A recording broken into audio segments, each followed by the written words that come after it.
Huh. Oh, I just realized my mouse is on the screen. Here we go. It's pretty awful, isn't it? I mean, I listen to black metal, an entire genre built on the foundation of how shitty can I make my microphone. Some people are cracking jokes about some kind of monster composing it. Those rhythms and stuff are definitely inhuman, kind of tribal. I don't know, I kind of like the hooah. One day I will just flip, like I'll just lose it. We were talking about that today, actually, where I work, and I'm the only person who hasn't like yelled at somebody or like, you know, cussed them out or something. But everybody's just like, the day I do is gonna be like, nobody's gonna want to be near me. 'Cause I don't even want to be near me. Frog's gonna snap, and everyone's gonna know he does when you hear this. He's gonna take the frying pan to somebody. I will find the cast iron. And heard across the world. You guys will one day just feel a slight reverberation and maybe just the faintest sound of a cast iron hitting somebody. Yeah, and you'll be like, today's the day. off in the distance. Or it's gonna be like that one bit in SpongeBob. You're gonna hit someone with a pan. All of a sudden, you know, I'm gonna be at work. It's like, Hawke, what's wrong? I don't know. I felt a disturbance. I need to go. What now? Yes, I get in my car and I drive to Frog's restaurant. Meanwhile, the entire police force and 3 ambulances. I drive into the back. You're like looking for a way. Hello, chat. It is I'm here. Despite the internet doing its best to not make that a thing. There we go, now you can all hear Vulcan. How are y'all doing? Oop, there we go. First of all, I do want to say thank y'all so much for the... what is it now? 63 followers. I know that really doesn't sound like a lot. And let's be real, most of those are probably artists that just want me to throw money at them. Bots, Am I still... bots, self-word, or safe word. Am I... well, but they're not robots, Vulcan. They might as well be. Yeah, but They'll you see send the... the same 2 messages. Yeah, but Vulcan, if we do that, then what's gonna happen when the robots start rising up? Are we gonna call humans clankers too? No, we need to set definitions. You're too kind. You're not ruthless enough for this world. I mean, I get it. If they're actual people, how else are you as a independent artist going to get commissions other than just ask? I completely understand that 100%. But, however, comma, it gets kind of annoying after the 8th time. It gets a little disingenuous. He's still being too kind. Vulcan, because despite the fact that I'm online constantly, I understand that people are people. Since when are people people? Since we stopped being monkeys. That's really bad for out of context. What makes that's a not fair. man, Hawke? I don't know, actually. What makes a man? What When makes does a this- person a person instead of a tool? When does he stop being a miserable pile of secrets and he becomes a man? I say this while still playing with these crosses I got at work. Like they're fidget toys. For context, why that's so particularly funny is because where I work, about half of the people I work with are not Ukrainian. That's the customers. They're Arabic. They're assuredly Muslim. So I just find it funny. Oh, okay. 2 of them are Muslim, 1 is an atheist, and then there's me, just accepting the gift because it is a gift from a fellow human being, regardless of my faith. They ate the chocolates that we gave us.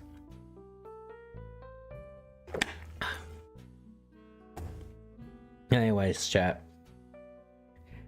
Today is the punishment stream. And like one person gave me something to read despite how many times I asked all y'all to send me stuff. So, I just came up with some of the most heinous shit I could find. He made the devil out of me. We got some funny ones. If Neonalist shows up, I will definitely read the one they gave me, which is out of left field, but I appreciate it because it's Meditations on Moloch. I read it beforehand. We can get into the discussion of that one when it comes up. Holding the cross can always say Moloch. I don't want to make fun of a demon too much because that guy invites bad juju. But let me actually turn that off. I got some fire. You guys like that? Oh, Vulcan's not. Let me get the little guest up. Are you behind me? You are. There we go. Alright, Vulcan, where would you like to sit? On my shoulder? On my lap?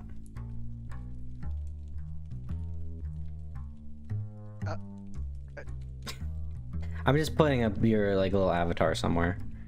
Just put me on like, yeah, put me on the shoulder, I guess, or like put me in the tree in the background. He's over there. I'd put you on my head like a hat. Put me like maybe really tiny, like off in the bushes to the left. There he is, he's a little cryptid. Look at him. To the left! I need to be in the trees! Like the Vietnamese. Okay, there you go. There you go. How about that? Good enough for me. Jesus is watching, kids. Should make me like a pixel. A little glowing pixel that only lights up when I speak. The Pixel VTuber. You want to know the most heinous VTuber idea I've ever heard? And this idea came from someone that was not a VTuber. An elephant VTuber, but it's a cock cam. And so the trunk is just his dick.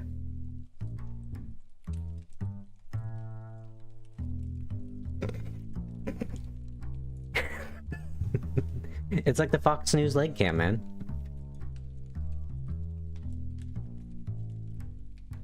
Anyways, I guess we can start with the holiday spirit first. Oh, here, do you guys want this up close view, or do you want me to actually like, go to the internet screen so you can like actually read what I'm reading? Mostly Reddit. Let's do that. Y'all crave stimulation, I understand. I understand very well. So, in honor of the holiday season, how about we read My Grinch Fetish is Destroying My Relationship? Let's begin. Unfortunately, I could not find the second part. I think they unfortunately deleted it. Which is a shame.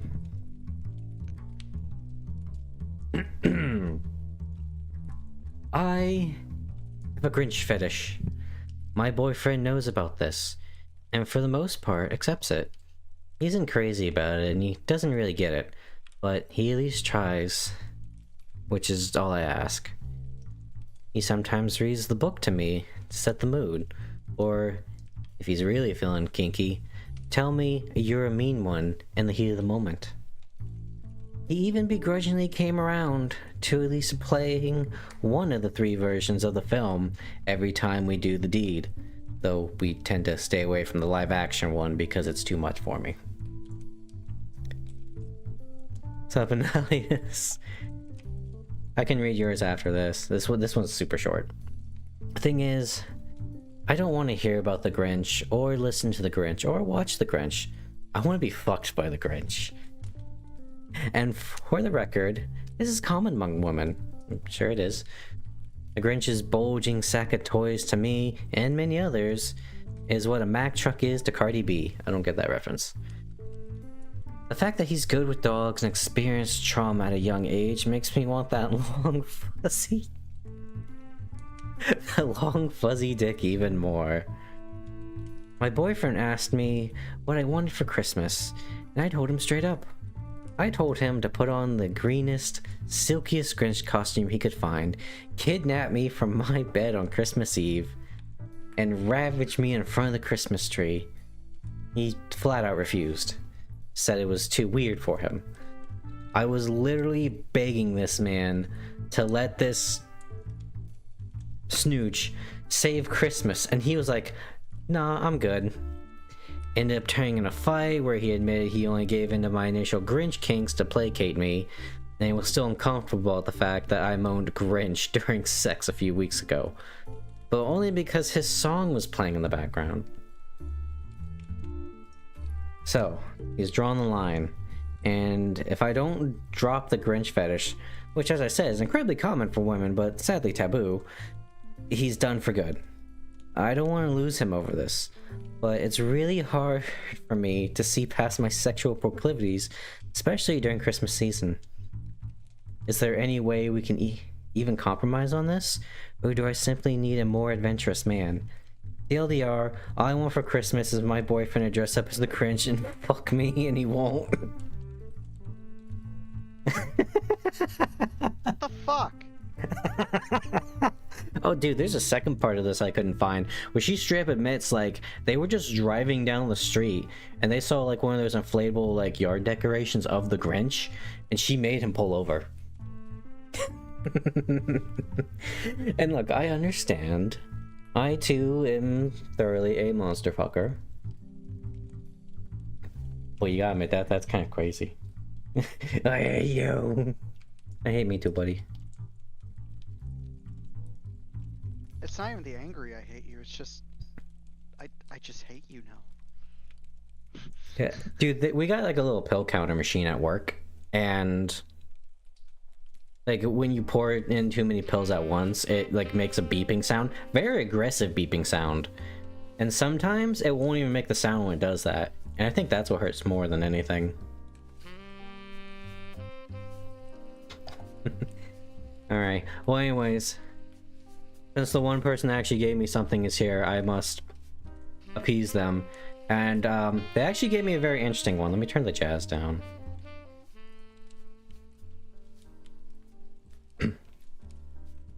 So this one is Mediations on Moloch. What Sphinx of sentiment... I've already fucked it up. What Sphinx of cement and aluminum bashed open their skulls and ate their brains and imagination? Moloch, solitude, filth, ugliness, ash cans and unattainable dollars, children screaming under the stairways, boys sobbing in armies, old men weeping in the parks. Moloch, Moloch, nightmare of Moloch, Moloch the loveless, mental Moloch, Moloch the heavy judger of men. I like the vibe of this one. Moloch, the incomprehensible prison. Moloch, the crossbones, soulless jailhouse and Congress of sorrows. Moloch, whose buildings are judgment. Moloch, the vast stone of war. Moloch, the stunned governments. Moloch, whose mind is pure machinery. Moloch, whose blood is running money. Moloch, whose fingers are 10 armies. Moloch, whose breast is a cannibal dynamo. Moloch, whose ear is a smoking tomb. It's a difficult thing to read, but easy to get passionate with. Oh yeah. I'm reading this like a cultist, and I can get behind that. Moloch, whose eyes are 1,000 blind windows. Moloch, whose skyscrapers stand in the long streets like endless Jehovah's. Moloch, whose factories dream and croak in the fog. Moloch, whose smokestacks and antennae crown the cities. Moloch, whose love is endless oil and stone. Moloch, whose soul is electricity and banks. Moloch, whose poverty is the specter of genius. Moloch, whose faith is the cloud of sexless hydrogen. Moloch, whose name is the mind. Moloch, in whom I sit lonely. Moloch, in whom I dream angels. Crazy in Moloch, cocksucker in Moloch. Lack love and manless in Moloch. Moloch, who entered my soul early. Moloch, in whom I am a consciousness without a body. Moloch, who frightened me out of my natural ecstasy. Moloch, whom I abandon. Wake up in Moloch, lights streaming out of the sky. Moloch, Moloch, robot apartments, invisible suburbs, skeleton treasuries, blind capitals, demonic industries, spectral nations, invisible madhouses, granite cocks, monstrous bombs. Let's see here. They broke their backs lifting Moloch to heaven. Pavements, trees, radios, tons. Lifting the city to heaven, which exists and is everywhere above us. Visions, omens, hallucinations, miracles, ecstasies. Gone down the American River. Dreams, adorations, illuminations, religions, the whole boatload of sensitive bullshit. Breakthroughs over the river. Flips and crucifixes gone down the flood, highs, epiphanies, despairs, 10 years, animal screams and suicides, minds, new loves, mad generation down the rocks of time. Real holy laughter in the river. They saw it all, the wild eyes, the holy yells. They bade farewell. They jumped off the roof to solitude, waving, carrying flowers down the river into the street, and that's it. What the fuck? I don't know, I kind of like it. I mean, when you kind of read this and you look at the, and you really envision it, you see a lot of, industry, right? Modern innovations and stuff like that. Or was it whose skyscrapers stand in the long streets like endless Jehovah's? I guess context for those that don't know Moloch, I say, hold on, I put the cross again. Anyways, so I did a little digging beforehand. It's difficult to pin exactly what Moloch is. True. Moloch, from what little I've read, I mean, there's always a little room for interpretation depending on different perspectives and stuff, but often he's associated with sacrifice. He particularly likes child sacrifices because those are typically the most innocent and pure souls, so they're the most tasty for him. And then, you know, there's of course the evil in that, right? Is like he wants to damn and consume and slaughter the most innocent souls. And when you work in retail, you can certainly see those things sometimes. Why do you let assholes walk all over you when you should be helping them by telling them no? Corporate bureaucracy. And also, I do appreciate the references because Moloch is also a, I believe he's a prince. Yeah, it's probably the Prince Demon of War. And also the Cannibal Dynamo. I assume that's just a metaphor, but at the same time. I think I'm still here. I hope so.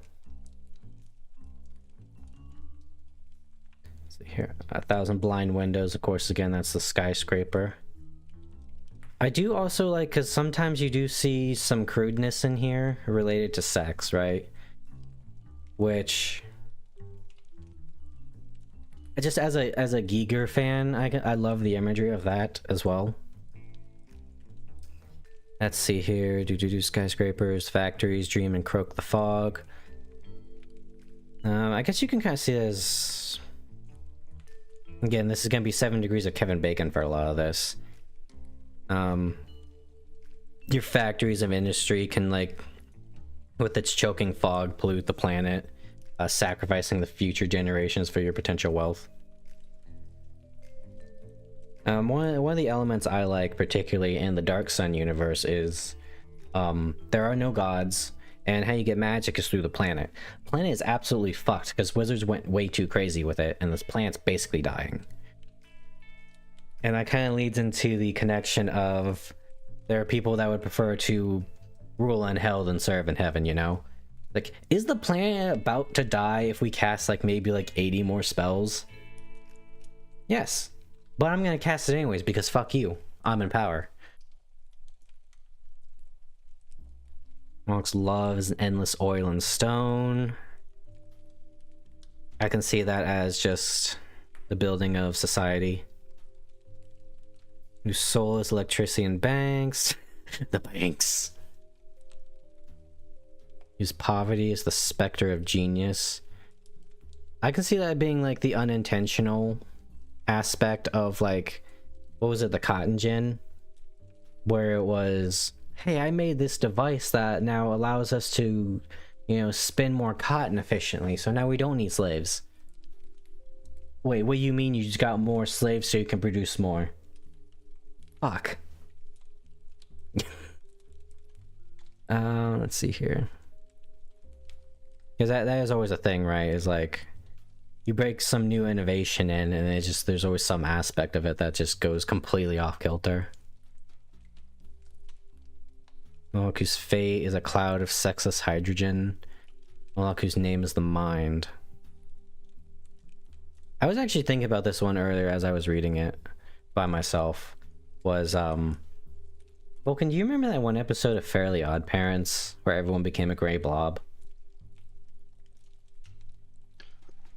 Like, everyone became the same. You know, as a kid, I was like, okay, that's a nice lesson that everyone's individual. Now that kind of scares me.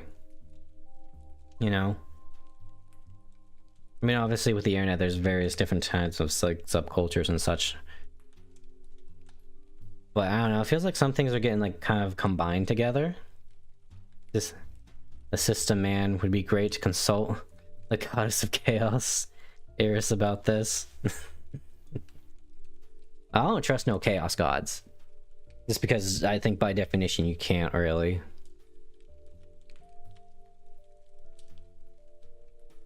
Moloch, in whom I sit lonely, whom I dream angels. Crazy and Morlock, cocksucker and Morlock. That's such a good line. It's just out there. Lack love and manless and Moloch. So this one here, and I'm just gonna keep making like connections because that's just the best way I can describe it. Because I am not eloquent myself. That kind of reminds me of Alice Cooper's song. I believe it was from... It wasn't Dragontown. It was Brutal Planet. And the song was basically about like a guy... He just doesn't want to leave his room, the comfort of his room. I can see that to a degree with that line of... Like, we're the most connected we've ever been, right, Vulcan? In this day and age. And yet, many of us... We feel more lonely than ever. So maybe that's just... Moloch thinking in 5D chess in this case of... Well, I've given you all these gifts. And yet here you are now wallowing in your own despair. Oh, biggest point. I almost forgot about it. Vulcan, have you ever looked at the... What was it? Was it the 72 Demons of Solomon?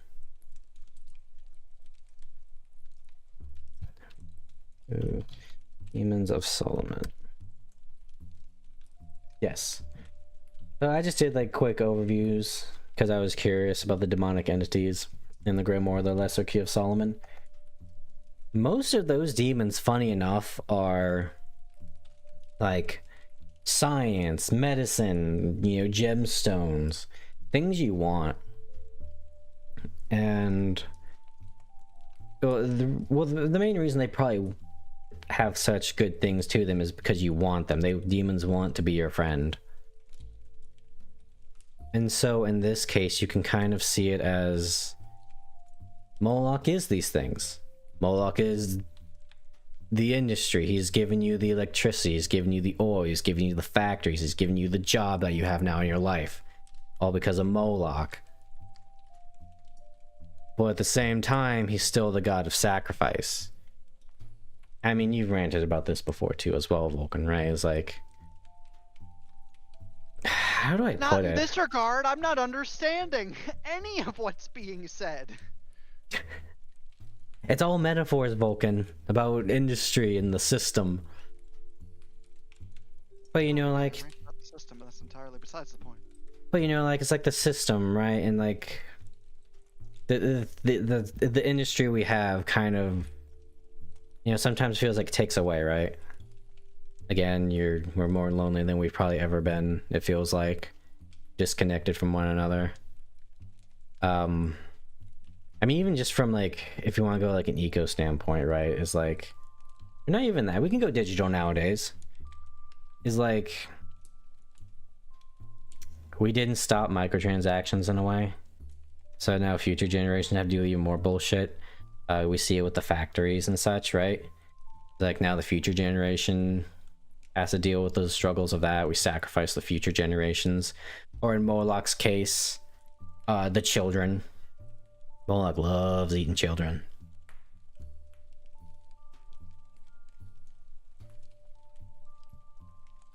I can also kind of see... Moloch as the term confuses me more than just saying chaos.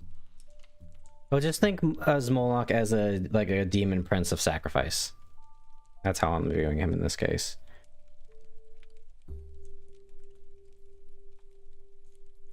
I just view it as chaos theory. Everything just kind of fucking happens. Yeah, hindsight 2020, we can now look back on that stuff. Lack love and manless in Moloch. I can see that being like the sexual frustration of the children. Or just the future generations, right? It's like... Because, you know, internet porn, it's a joke, right? Of like, you can't get off now unless you got like... You know, a redhead, a black woman, a horse, and like some car battery hooked up to your nipples.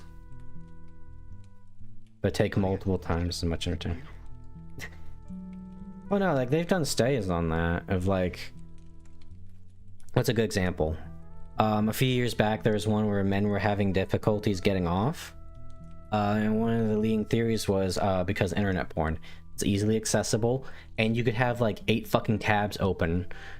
Or, you know, you can go to page 236 on Pornhub to get the perfect ejaculation. As an oddly specific page. Hawke, have you been there before? No, it's just the meme of like, you know, the guy's mining in the cave, and he's like a thin wall away from like finding the diamonds. Hawke made it to page 1000, guys. Let's be real. I don't like it when they talk too dirty to me, you know? Maybe I just want to find that one where she's like really nice to me.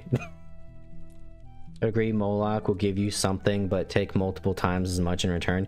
Yeah, and that's the thing about demons. I've talked about this. If I was a ghost, guys, I would do everything in my power to be friendly and to get you to just give me that one in. Just give me that one in because I'm dead. Time is not a thing for me. I just need that one time in and I'm good. And I think common misconception, I believe, is most people think like demons are like physical beings. They're not. Another thing King Solomon is they have to talk to us without talking to us. And things like that. So the internet.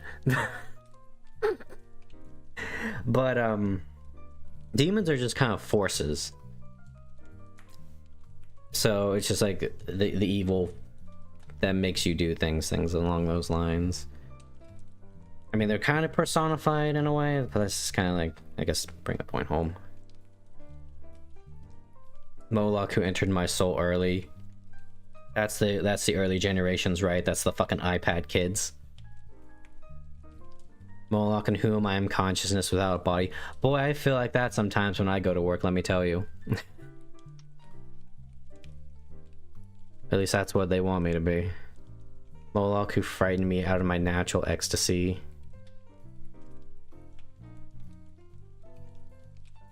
Frightened me out of my natural ecstasy. I want to say it's more of another corruption of use thanks to like internet and just marketing and stuff, you know? Or Hollywood. It could be Hollywood. Hollywood's really fuck you more up. likely. I wouldn't really go into... Yeah, I wouldn't say the internet. I can definitely see like marketing and stuff though. Especially because wasn't that like a crisis? Like even now it's like kids are trying to grow up too fast. Well, You yeah, know? that's been an issue for a long time. Like, go back 30 years, yeah, they grew up fast to an extent, right? And then you have that lull period between, like, I'd say late 80s, mid 90s to 2008. Everyone in that period just kind of grew up ridiculously fast compared to And then really everyone before. I should also add on that without beating around the bush this time of like, so when I was in like, I want to say middle school, there were a few girls that were they were a bit of hoochies. You know, they were wearing the fucking booty short. There was one girl on my street, Vulcan, where she wore the smallest short shorts I've probably ever seen. And what she would do was she would wear jeans, and then on the bus when her mom wasn't watching, she took them off. She was quite trashy. Maybe a little bit of that. Say 12-hour work days, 6 days a week to afford rent and food. Too scared to live life for trying to afford it. That's actually a really good point. Because I was watching... what was it? It was Matara-Con. It was like just a clip of her saying that men from the age of 25 to 35, guess my age range, they don't commit to a relationship. And like, okay, this seems like bad advice. And, you know, to each their own. I'm not gonna take her word as fucking gospel. I don't take anyone's word for gospel. But the 6th grade hoes, I mean. But you go in the comments and it's like, well, you know, I mean, obviously there's the part that, you know, men and women both don't commit. You know, there's so many factors that have like you know, past experiences and whatnot, but a good chunk of them was like wasted time investment and potential wasted money investment when it came to divorce. Because again, you gotta get all this money and stuff to like even afford you. One guy literally said, bitch, I'm too busy trying to you know, afford to eat than commit to a woman right now and text her every day. So there could be a little bit of that. Replace, I remember 40% of my peers dropping out before they even finished high school. Pregnancy did it every time. Yeah. But I'm going for the dating market because, you know, I'm kind of on the dating market right now, and I've got some funny stories now. Which, by the way, Vulcan, that one woman texted me back asking if I'd like to see a picture of her body. But, I said, please don't do that. I would prefer to be in an actual relationship. And then she blocked me. But, where's it going? It's just the consequence of fear built up by the system now makes us afraid to probably go and, you know, do these things, go out and date, you know, right? It's like, and granted, no, that'd still be the system where like the fucking red pill podcasts and stuff. It's like, okay, like I get it. These people are definitely stupid, and they have too high standards. But that's not the norm. But you see it so much is because that's what gets views, which gets you money. And now people have this weird fake idea in their head of what the dating world was like. And granted, there are people out there like that. You can probably attribute a little bit of that to social media. Now they're afraid. Thanks, Moloch. Just be me. Just don't care. I wouldn't say people are necessarily afraid. A lot of people just don't get the chance. I can see that too with like, because like my staff pharmacist, he's talking about like, yeah, I got a girlfriend. So like, how do you have a girlfriend? You literally work 12 hours a day and you've worked 10 days in a row. When do you have the time, my brother? I mean, good on you that you found the way to make time, but please tell me your secret.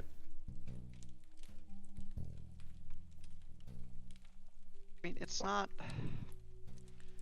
that dating is necessarily hard. It's just finding someone that you can actually fucking speak with. I can see that. Like that's really what it boils down to. And sure, a lot of people are unnecessarily afraid, but that generally just boils down to the chronically online. But should we throw in dating expectations? Should we throw in a baby it's cold outside? So I was listening to Jay Schlatt's cover of that song. I was like, huh, I get this. Because, you know, most people think it's like, oh, he's trying to, like, keep her inside so he can, like, fuck her. Like, no, no, you don't understand the romantic subtext of that song. If he's saying it's cold outside, don't go. I don't want you to go because I love you. But the woman singing, who is making excuses of why she should leave, she doesn't want to leave. But, you know, the social context of, oh, you can't stay over at his house, you know, that's scandalous. Even though it's completely wholesome, you know? Chronic Online is, damn you, Moloch! I blame the demons in our microchips. Speak without speaking. Seeing without being seen. Look at the YouTube shorts and TikToks. Don't making me overdo it at the last moment. Yeah. Lights. Let's see here. Oh, let's see here. Where was I last? Oh yeah, the cocksucker in Moloch. That kind of reminds me of, and I know this is gonna sound cliche, 1984, where sex wasn't like, it was kind of like Blue Gender in the way of like, well, we don't have sex for romance. We don't have sex for love. We do it to procreate and to feel good. And that was kind of like a bargaining chip they used in 1984, I believe. Moloch the drug dealer. I'm gonna give you that nice dopamine, boy. See, the dopamine, that's something I can actually get into with like a proper, like, at least somewhat idea, right? Because like, dopamine being, it's quite literally marketed. Not actively, not directly, but our dopamine receptors as a whole, as a society, are fried. Oh yeah. Just straight up cooked. Like it's Yeah. It's like I can handle myself. I can't. I'm the rat that will absolutely starve himself to death hitting the orgasm button. See, and like as someone who's been there, not directly from the orgasm button, mind you, but someone who has actively fried their fucking dopamine receptors to the point of I kind of just gave myself a severe case of ADHD with that one.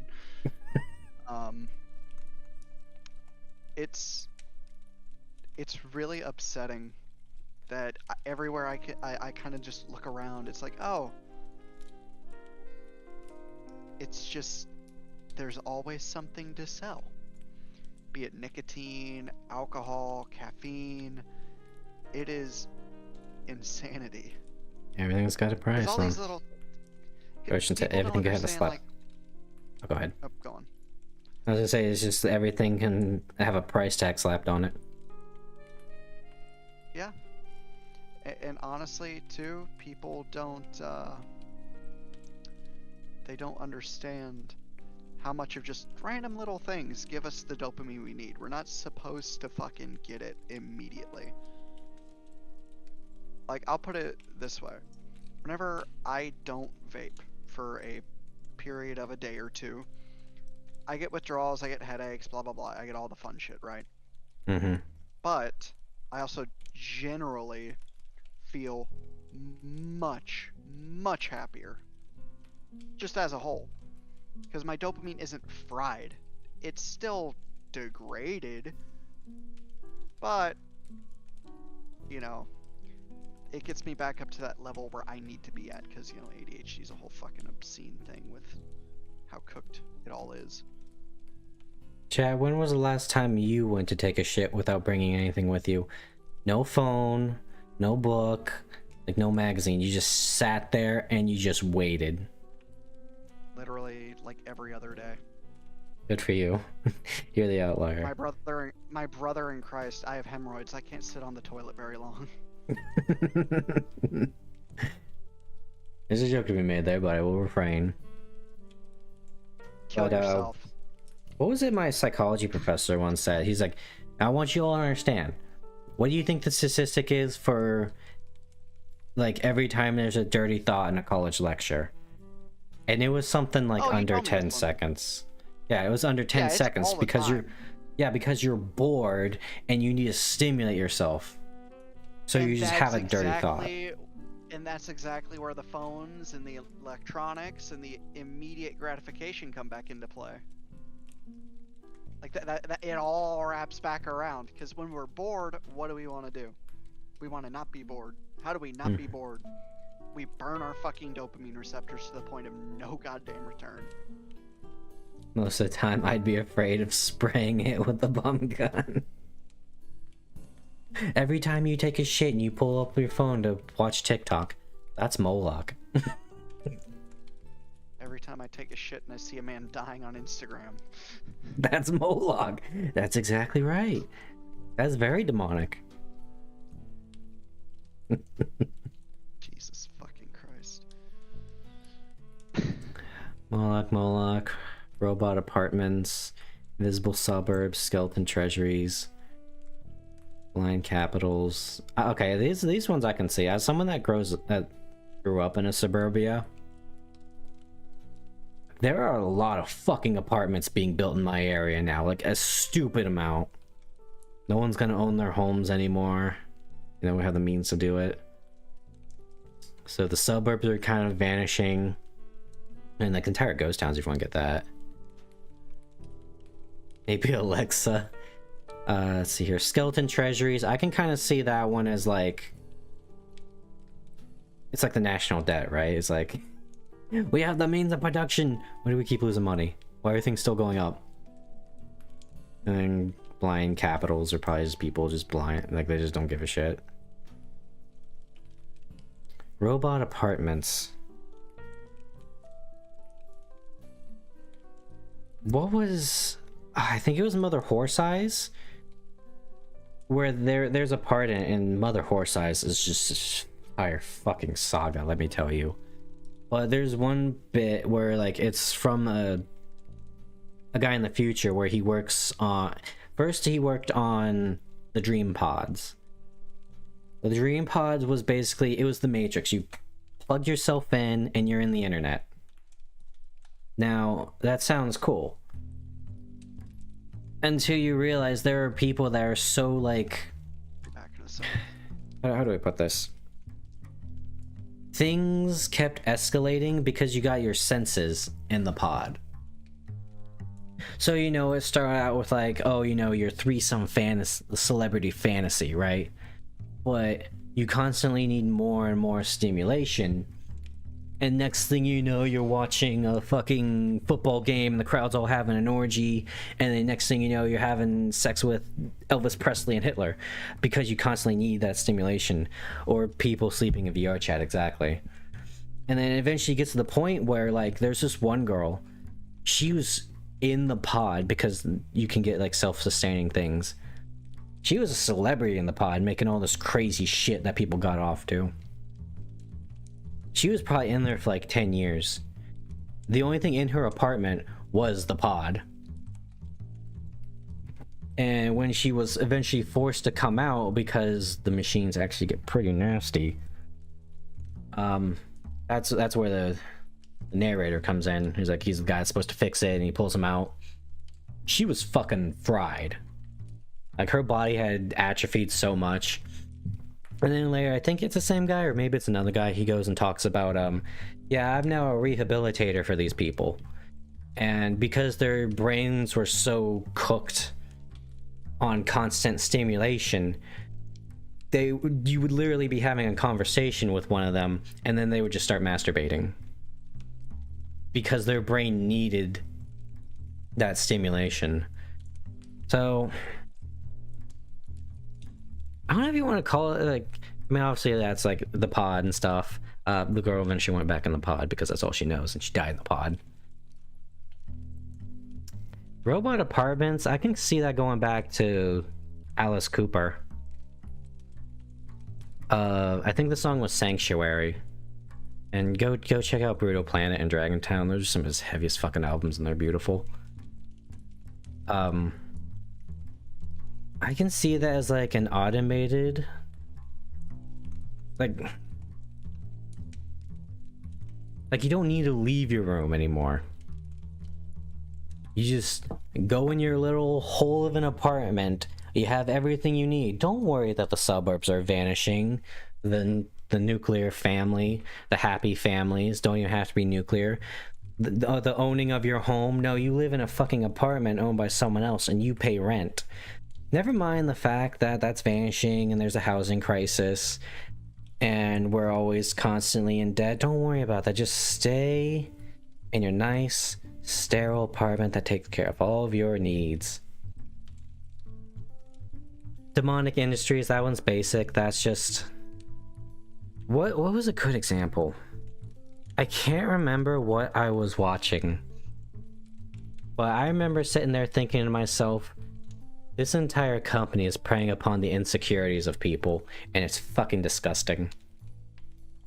You're never enough, but you could potentially be enough if you buy our product. What's that? It wasn't enough? Get more of our product, or get the deluxe product. Spectral Nations, Invisible Madhouses.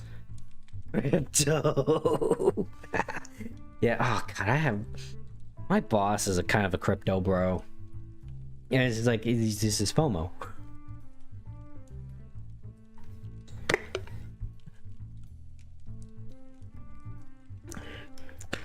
Spectral Nations, I feel like that's like sub-factions, maybe.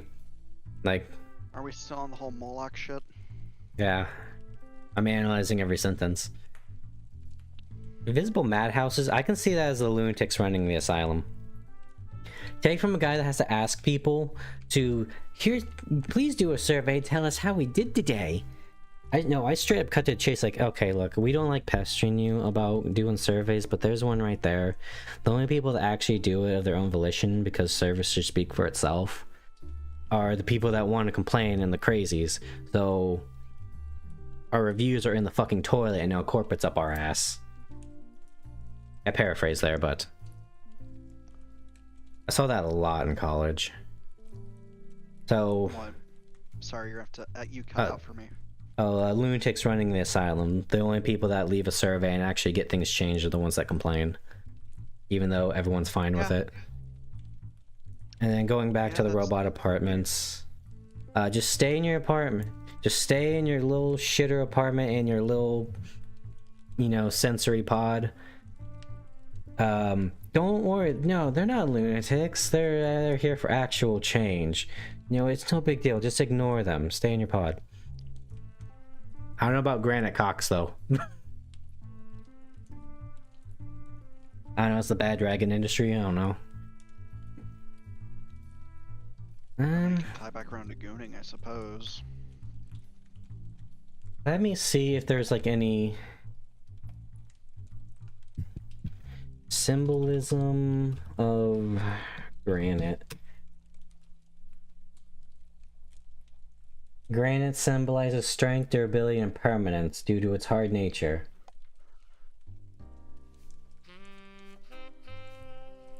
Always gonna have that cock shoved up your ass. Sounds about right. Or just like, there's just assholes in power, and because they're granite, you can't get them away. Can't bring them down. See, and with people in power, I would like to argue it's not necessarily hard to get into power and to make change, right? Because at the end of the day, all people want to hear is stuff that makes them feel good or stuff they agree with. That's what the masses, you know, when everyone's in a large group or they're in an echo chamber with politics or religion or whatever have you, whatever beliefs, they have a tendency to follow the first person that speaks that they agree with. Like riots, like the Minneapolis riots, all these other little things that we've had in the U.S. are great examples. Or a new example would be Charlie Kirk. People disagreed with him when he died, so they celebrated. A lot of people celebrated, and a lot of people didn't. And what I'm saying is to get into power and to make a change, you really only need to play to what people think. Like our current president and our last president. They said what people wanted, and then once they got into power, did they ever do it? Why would they ever change they it? If their entire platform is solving a problem, why would they want to get rid of the problem when they can get reelected? Exactly. So to get into power and to make a genuine change, you only need to manipulate the narrative. People as well, but that's a whole different tangent for maybe later tonight if this thing keeps getting deeper. Like you said, it's easy to get into power, not if you're staying in your sensory, like, dopamine pod. Exactly. You need to go out into the world, you need to learn people, how to deal with people, how to deal with everything, and just go from there. You know, I'm gonna take a fucking Tylenol so I can get sleepy enough that I make more sense. Because I am getting to that point. I almost want to say with the granite cocks, thinking about it a little bit more. I mean, obviously you can just make it like, what's a monolith typically shaped like? It's typically shaped like a dick, right? Those hard to just, almost non-invincible to destroy, durable towers of power. I can also see a little bit of going back to like the stimulation of sex. Obviously you throw cocks in there because it's a more crude sexual term to kind of like grab your attention. And then, you know, everyone wants sex, so you get that base human instinct. Monstrous bombs is kind of self-explanatory, I think. That was probably one of the less metaphorical things. Could also be other things too. They broke their backs, lifting Moloch to heaven. I love that line so much. That is insane. Because Moloch gave them heavens forever. But like, just the idea of Moloch gives the people what they want or what they think they want. Because he's playing up to their baser emotions and instincts for power and lust. That they're willing to die so they can like hold him up and try to make him go to heaven as like their savior. Even though he's a demon prince of war. Just the image of that horrifies me. That's all people want though. They just want their base instincts fulfilled. Anything else is secondary. Not even tertiary even. Moloch has become the Andrew Tate. People really want a savior. They want someone to solve their problems for them. They do. I mean, hell, Hawke. It's not a prime example, but whenever I was really deep into all my substance abuse, like last year, right? Mm-hmm. What did I come to you and to Zito and all the other guys about? I was just bitching, praying for some sort of fucking like magic MacGuffin instead of putting in any work. That's all people want. They don't want to put in the work. Remember, kids, back in the day we called them snake oil salesmen. Now we call them people that have a podcast. Selling a product. Truth, though. Knowledge. Knowledge is indeed power. Read a book. That's how I got this Lambo. Pavements, trees, radios, tons. Lifting the city to heaven, which exists and everywhere about us.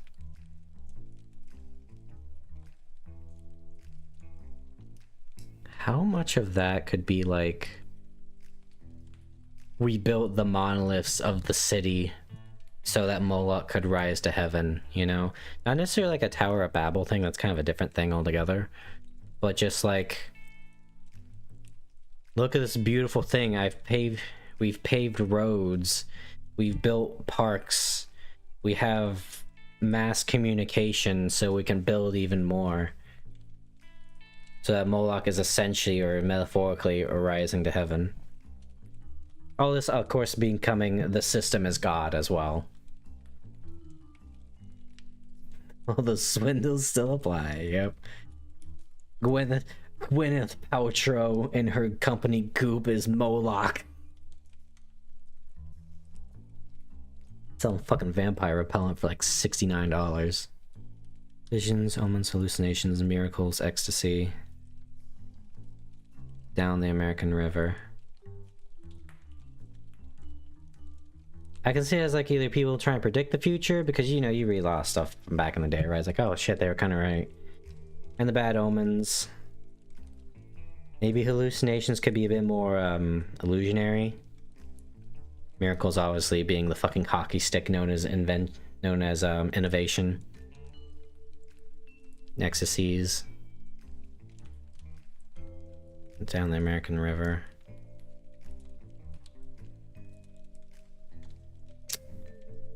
That's why I feel I can get a bit more metaphorical. Maybe a little bit of like... Did you guys know that people used to be vehemently against streetlights? You know, the things that light up areas and keep people safe at night?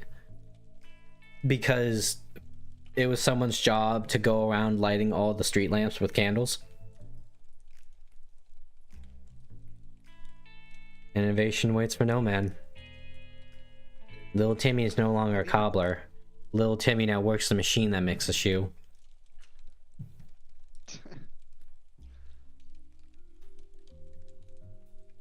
Dreams, adorations, illuminations. That's a good song, by the way.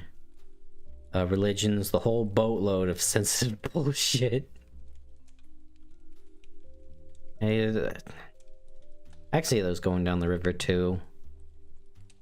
Or maybe... I wonder if this second part, you could see it as like Moloch saying this, right? Is like, oh, what, your dreams, your adorations? Your faith? Oh, fuck that. That's a bunch of bullshit. Now, you gotta be realistic.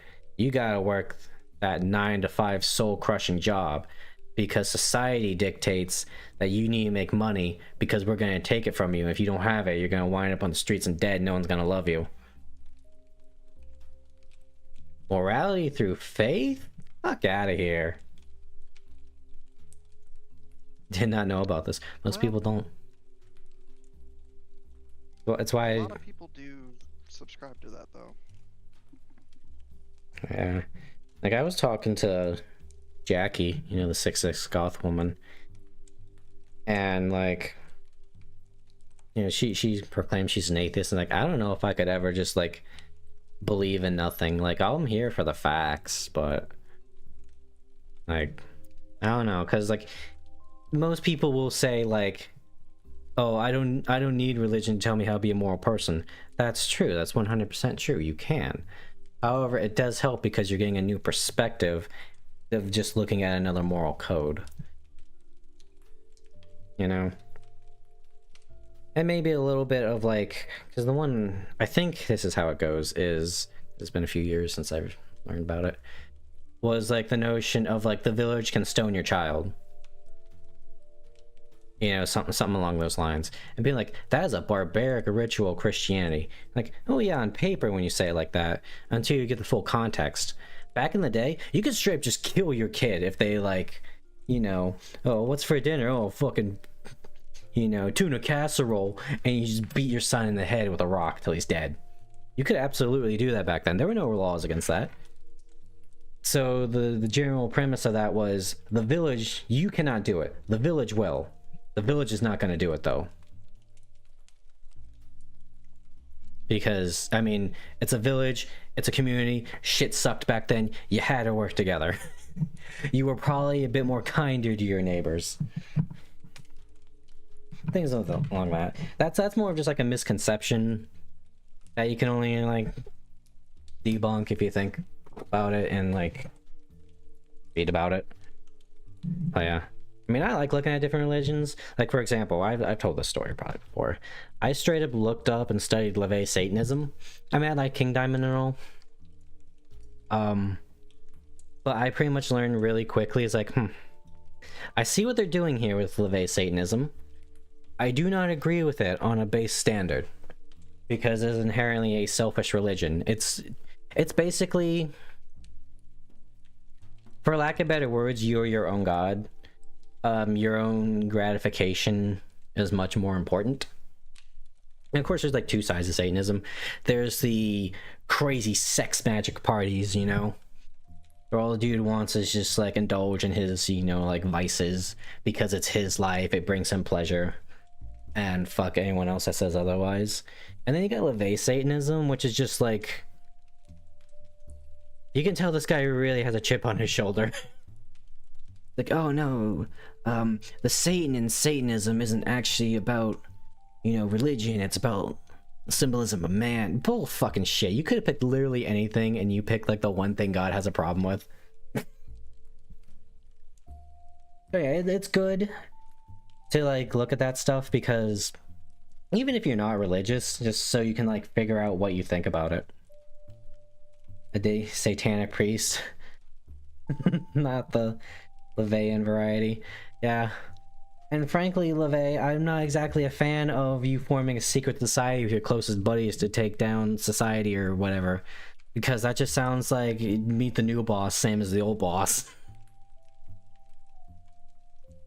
Yeah. King Diamond, I do believe, dated either was like LaVey's either like niece or his daughter for a while. They're not married, but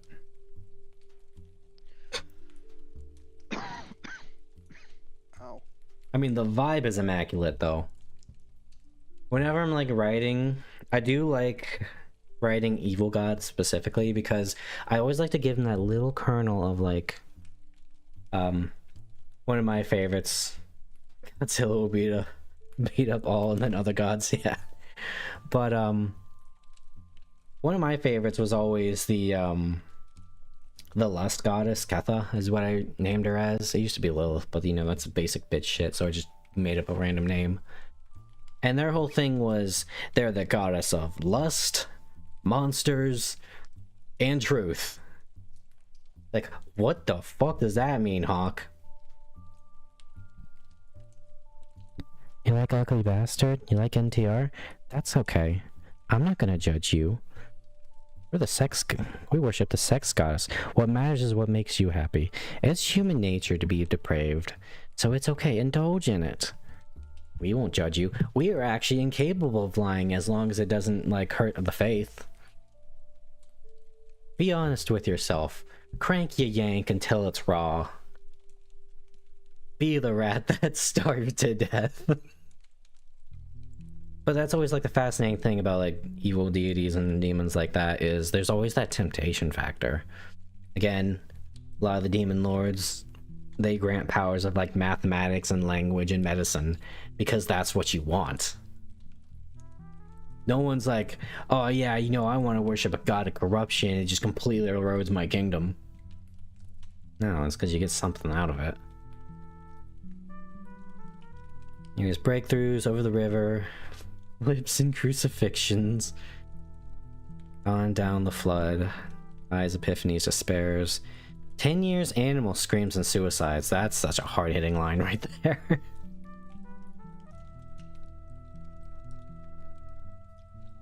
I'm trying to think of like what 10 years, animal screams and suicides could be. I mean, we could obviously say it's like the butcher houses, right? Of just like... Oh no, we can still go humans with that because, I mean, we can sell each other's organs for money, or because, you know, we want a kidney. I don't know about 10 years though, unless it's war, and they're attributing like the madness of animals to war. And mad generation is obviously all these fucked up things are now even more extreme now for the next generation. Because imagine being the generation after that has to deal with gooners. You know? And people sell kidney for a GPU? Oh yeah. Oh, what was the one? It was like, this was before Elden Ring came out. And I saw like a Reddit post of like, dude, you know, I've been up for like 4 days because of exams and work. I've chugged like 10 energy drinks. I think my heart's gonna explode. And the only thing I can think of is, please don't let my heart explode until Elden Ring releases so I can play it. Like, dude, first of all, go to the hospital. 2, that should not be your priority if you think you're about to die, is that you need to play Elden Ring. I mean, of course, that could have just been completely fake. Because extreme gives you clout. But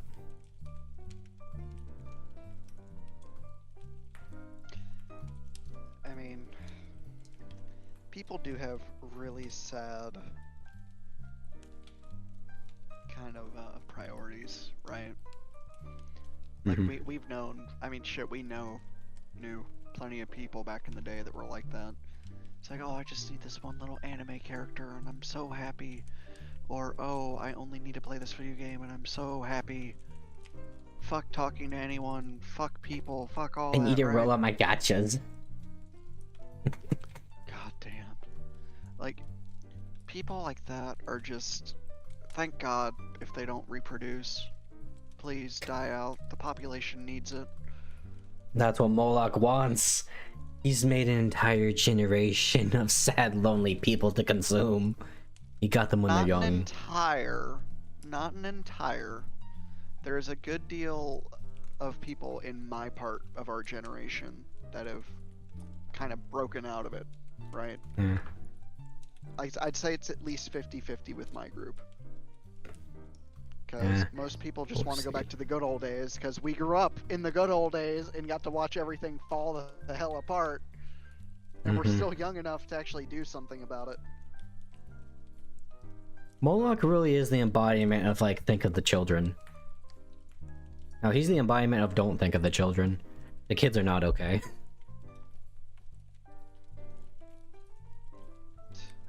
And real holy laughter in the river, I assume that's just... It was an Offspring reference. Real holy laughter in the river, I assume that's just like... The angels try to guide humanity or something, you know, like the holy good divine is just now off in the river because it's been discarded. I don't know about laughter though. Unless that's like kind of a nostalgia thing. Where like the laughter you had is now going down the river. Saw all the wild eyes, the holy yells. They bade farewell, they jumped off the roof to solitude waving, carrying flowers down the river to the street. This could also just be a reference to like the suicide rates today.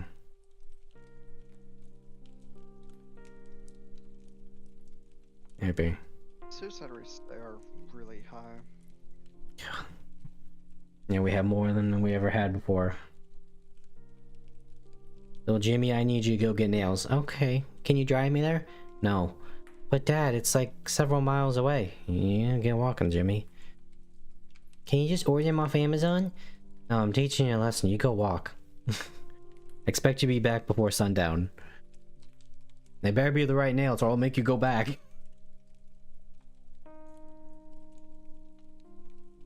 Now, I don't even know if I...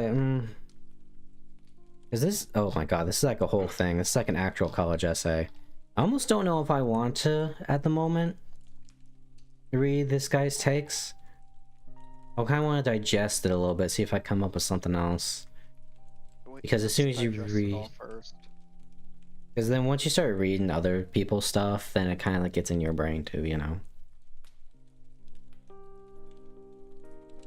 So I'm curious to see what he means by, cloudless hydrogen.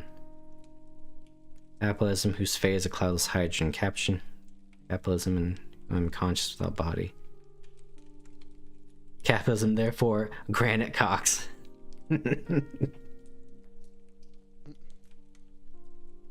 I will say this is a very doomsayer piece. It's very creative, I do enjoy it. But the thing about doomsaying is sometimes if... Every once in a while, I think it's kind of good to see it, to just like, I don't know, like, not balance it out because that makes you sound naive, but like, here's an example. Windigoon, after he did like the whole like disturbing movie Iceberg, and Serbian film is near the top of the lightest stuff. And in that movie, the man literally is drugged up and sodomizes his own son.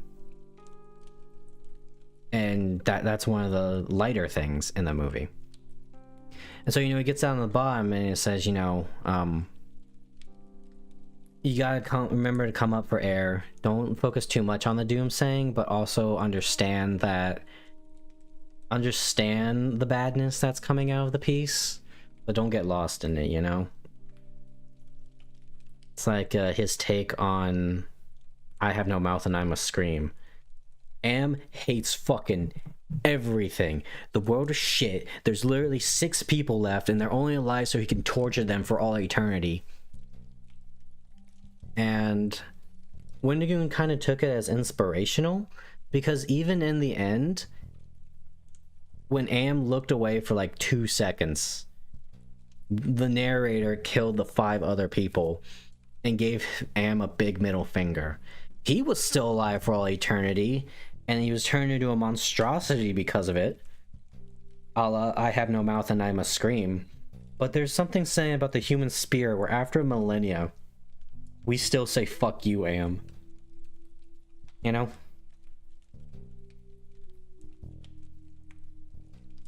Also, I'll just say this to all the essentially atheist people out there.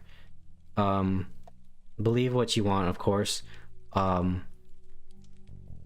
Christian horror styles and profiles, it's sick. It's pretty cool sometimes. Like, what was the super popular, it was like the analog horror, the Mandela catalog. It completely deals with like Christianity and stuff like that as the main topic, and it's scary because of it. Like, oh, that's actually not, was it Gabriel, I believe? Oh yeah, it's not Gabriel. In fact, he's just been lying to you this entire time. Like, oh, that's horrifying. The fact that they've dug themselves that deep in.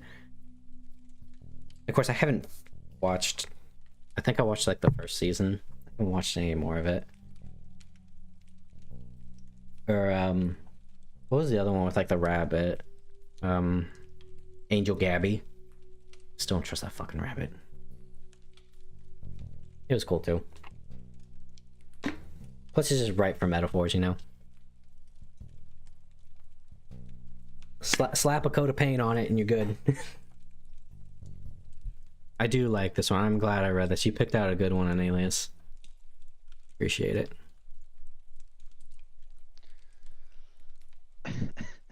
Now you want to learn about Umbreon?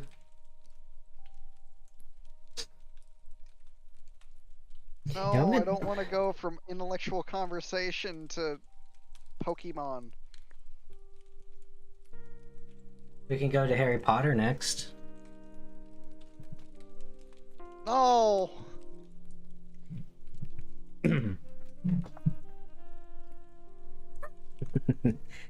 So, Vulcan, we talked about this, about misinformation, misrepresentation. We need to set the facts straight, because I'm sick and fucking tired of people talking about Vaporeon.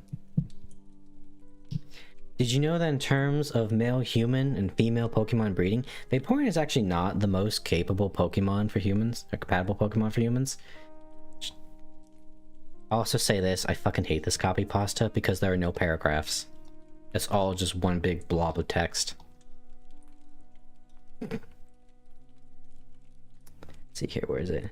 This is a common and understandable misconception. However, Vaporeon has its human on Pokemon breedability outclassed by its cousin evolution, Umbreon. Umbreon weighs approximately 60 pounds, or around 27 kilograms, and it's 3'3", about a meter, making it not only large enough to appropriately handle human genitalia, but also light enough to easily be lifted and promptly set back down repeatedly. Its relatively small size would also prove a tight entry, which is always a good thing. I wouldn't know. Umbreon also boasts an extremely impressive defensive stat spread. With its combination of very high HP defense and special defense stats, it can tank the fucking world. It can take a great pounding and come back for more. I also want you to know how much this hurts me, Vulcan, because Umbreon is my favorite evolution.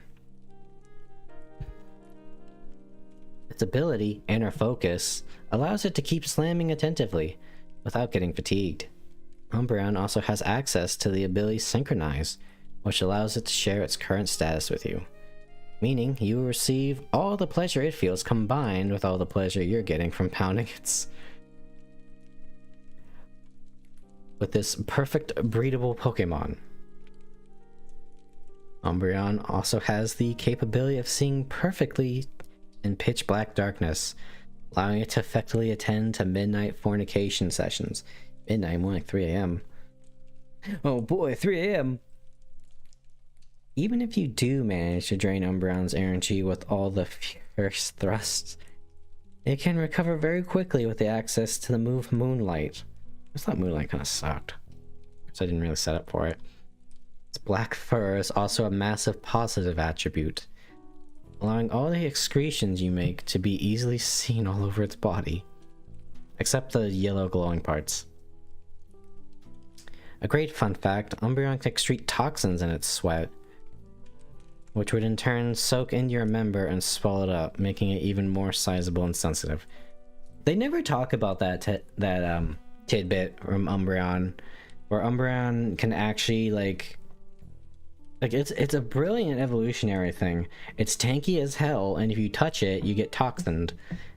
Yet it never gets poison point. No one ever talks about the toxins. Just that it glows because that's pretty. This would not only enhance the experience for you, but for your Umbreon as well, which would synchronize and ends up pleasing you exponentially more. Umbreon's wide move pool also supports the hypothesis that Umbreon is the best Pokemon to be bred with. Can learn Payback, which doubles in power after the Pokemon is hit, meaning Umbreon would throw it back that's a typo, would throw it back twice as hard as normally if you're hitting it good. Umbreon can also learn Guard Swap. It could give you its insane durability and go crazy on you all night with your own massive endurance. That would be crazy to think about with Guard Swap in reality. Like, alright Umbreon, I want to know what it's like to be shot by a cannonball. I need you to use Guard Swap on me. Alright Umbreon, I'm gonna go rob a bank. I need you to use Guard Swap on me just in case the police light me up. Let's see here. Speaking of endurance, Umbreon also has access to Endure, making it practically immune to fatigue. It will always have energy left over.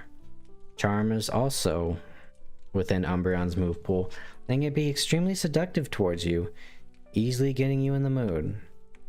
Umbreon can also use Taunt, in turn making you only able to do attacking moves such as Slam, Pound, etc. None of that foreplay shit, right in the action. This is so bad with the jazz in the background. It also has access to Sleep Talk, giving it the ability to not only give consent in its sleep, allowing access to any of its ports at any time, but also move in its sleep, making it effective 24/7. Fuck mate. Umbreon still has even more great moves that good to have while smashing, a weird sentence, such as Quick Attack, allowing swift slams and bounces, which can have even greater power if Umbreon uses Curse beforehand. Curse also would raise Umbreon's defense, making it able to take powerful thrusting for almost any direction, or any duration. Looking back, Umbreon's slightly small size ensures a grip cavity and easy physical manipulation. Its ungodly bulk allows it to take poundings for hours on end and resume after recovering with moonlight, which works even better when it's sunny. They've already mentioned this point. They're padding. Its access to abilities, inner focus, and synchronize. Okay, he's doing the conclusion sentence. Allow it to unwaveringly throw it back and add all of its pleasure onto yours, effectively making it twice as amazing as any other Pokemon. And even 4 times factoring its doubled power of payback, of course. All this information in combination with its extremely useful move pool and the world of intercourse makes Umbreon the most qualified to breed with humans. Also, to take a dick of any shape, any size, and any position easily for extended periods of time, while having the ability to return for even more mere seconds later. It's over. 666 upvotes. Moloch rises again.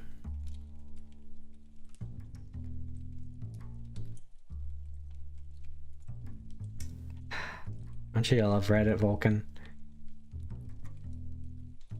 I hate it with a passion. Every day we stray further from God.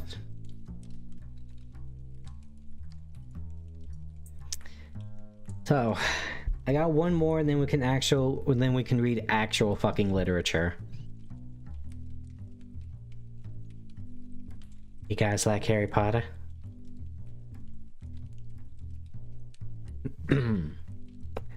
My Immortal, Chapter 1. Author's note. Special fangs, get it? 'Cause I'm gothic.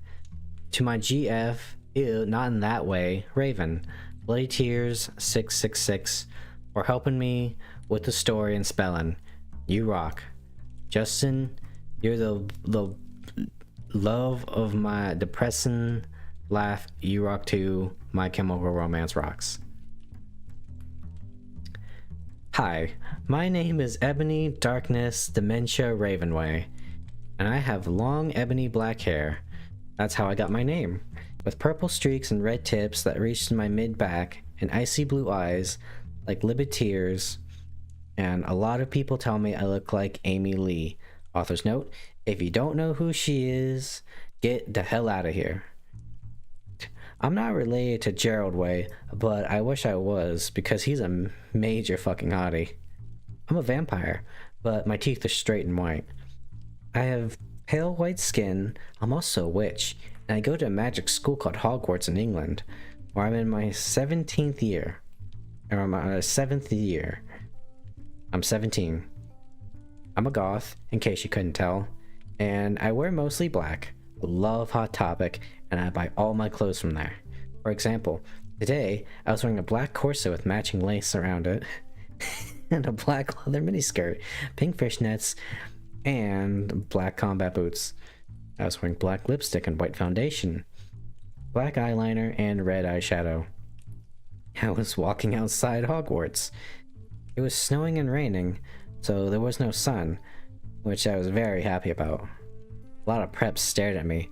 I put up my middle finger at them. Hey, Ebony, shouted a voice. Looked up. It was Draco Malfoy. What's up, Draco? Nothing, he said shyly. But then, I heard my friend call out to me, and I had to go away. Author's note. Is capitalized fully.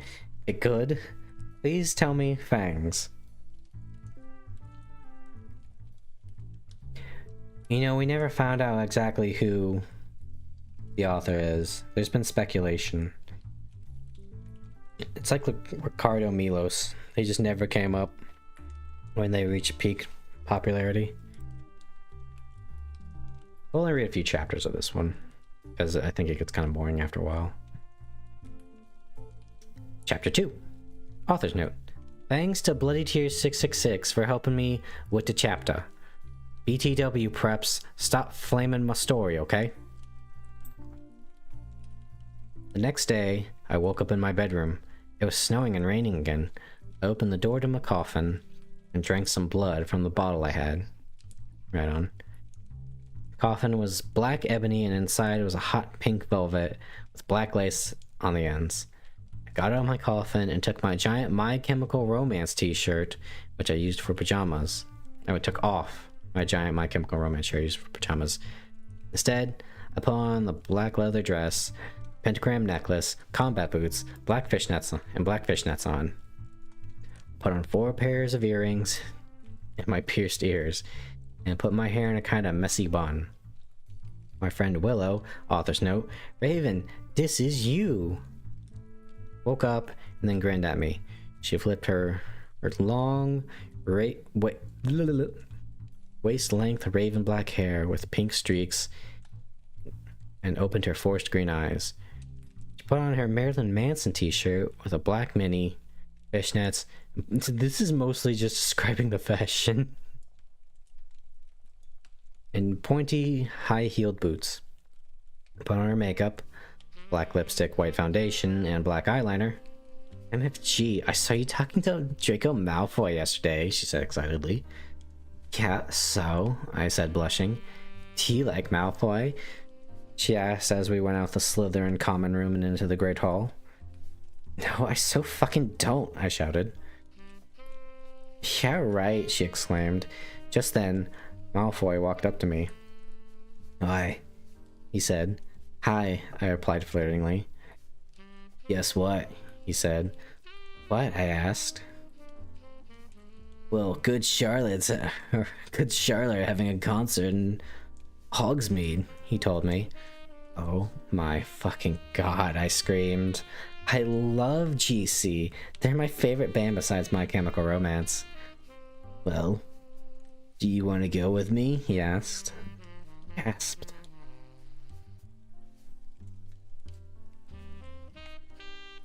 Chapter 3. Author's note. Stop flaming the story, prebz, okay? Otherwise, thanks to the gothic people for the good reviews. Thanks again, Raven. Oh yeah, BTW.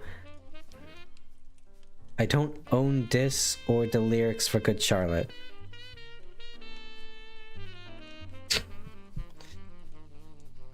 On the night of the concert, I put on my— oh no, not again with the fashion!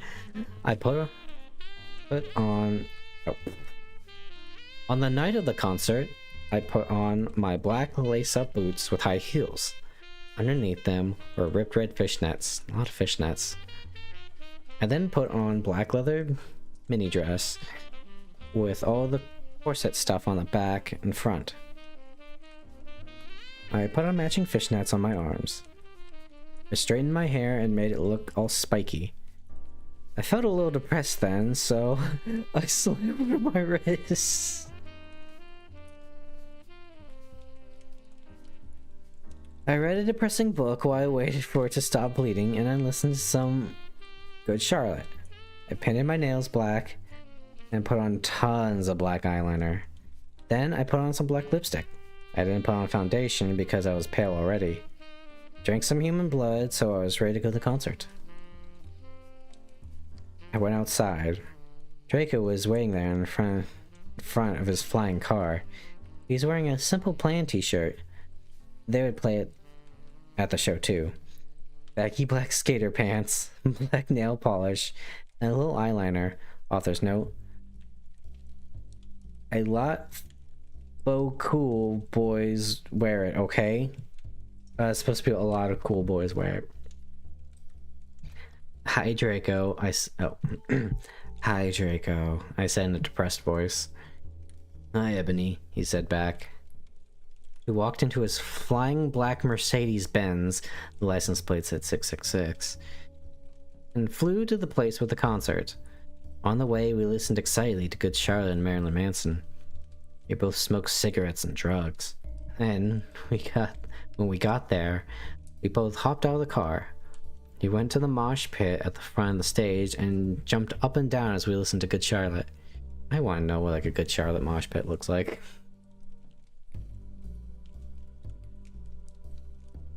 Oh, wait, what? What? Oh, those are lyrics. I'm not singing. That was a different punishment that could have happened. Just have to wait for that one. Chill is so fucking hot, I said to Draco. pointing to him as he sung, filling the club with his amazing voice. Suddenly, Draco looked sad. "What's wrong?" I asked as we moshed to the music, and I caught on. "Hey, it's okay. I'm liking better than you," I said. "Really?" Draco asked sensitively, and he put his arm around me, all protective. "Really," I said. "Besides, I don't even know Joel, and he's going out with Hillary fucking Duff." "Hate that little bitch," I said disgustingly, thinking of her ugly blonde face. Good for him. The night went on really well, and I had a great time. So did Draco. After the concert, we drank some beer and asked Benji and Joel for their autographs and photos with them. We got good GC concert tees. Draco and I crawled back into the Mercedes-Benz, but Draco didn't go into Hogwarts.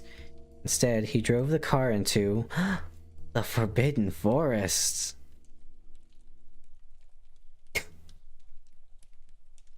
Okay, I'm not gonna lie. I think we're good with those 3 chapters. Give me 1 second. That's not right. There we go. Give me 1 second, chat. I have to turn my light on now. I'll read some excerpts from an actual book.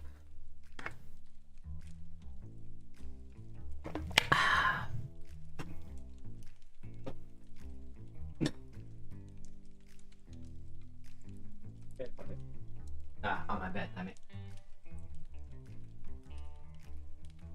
Whoa. So here I have, we're not starting soon. So here I have The Coming of Conan the Cimmerian, collection of Robert E. Howard stories. I heard this is one of the good ones where they didn't edit it into shit. So, let me... Let's see here. Oh, they got some good ones in here as well. Savage Tales of Solomon Kane, Bran Mak Moore, The Last King, Cole. Do they have... yep, El Barak and Other Desert Adventures. That's a good one. So, let me see here. Let's read one of my favorite ones. We'll read Zuthal of the Dusk.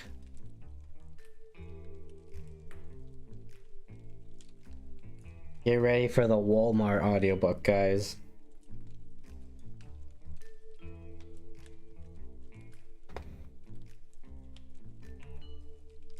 There we go, Zuthal of the Dusk. Clearing my throat for dramatic effect. Most of the time. Zuthal of the Dusk. The desert simmered in the heat waves. Conan the Cimmerian stared out over the aching desolation and involuntarily drew back of his powerful hand over his blackened lips. He stood like a bronze image in the sand, apparently impervious to the murderous sun, though his only garment was a silk loincloth, girdled by a wide gold-buckled belt, from which hung a saber, a broad-bladed poniard. On his clean-cut limbs were evidence of scarcely healed wounds. At his feet rested a girl, one white arm clasping his knee against which her blonde head drooped. Her white skin contrasted with his hard bronze limbs.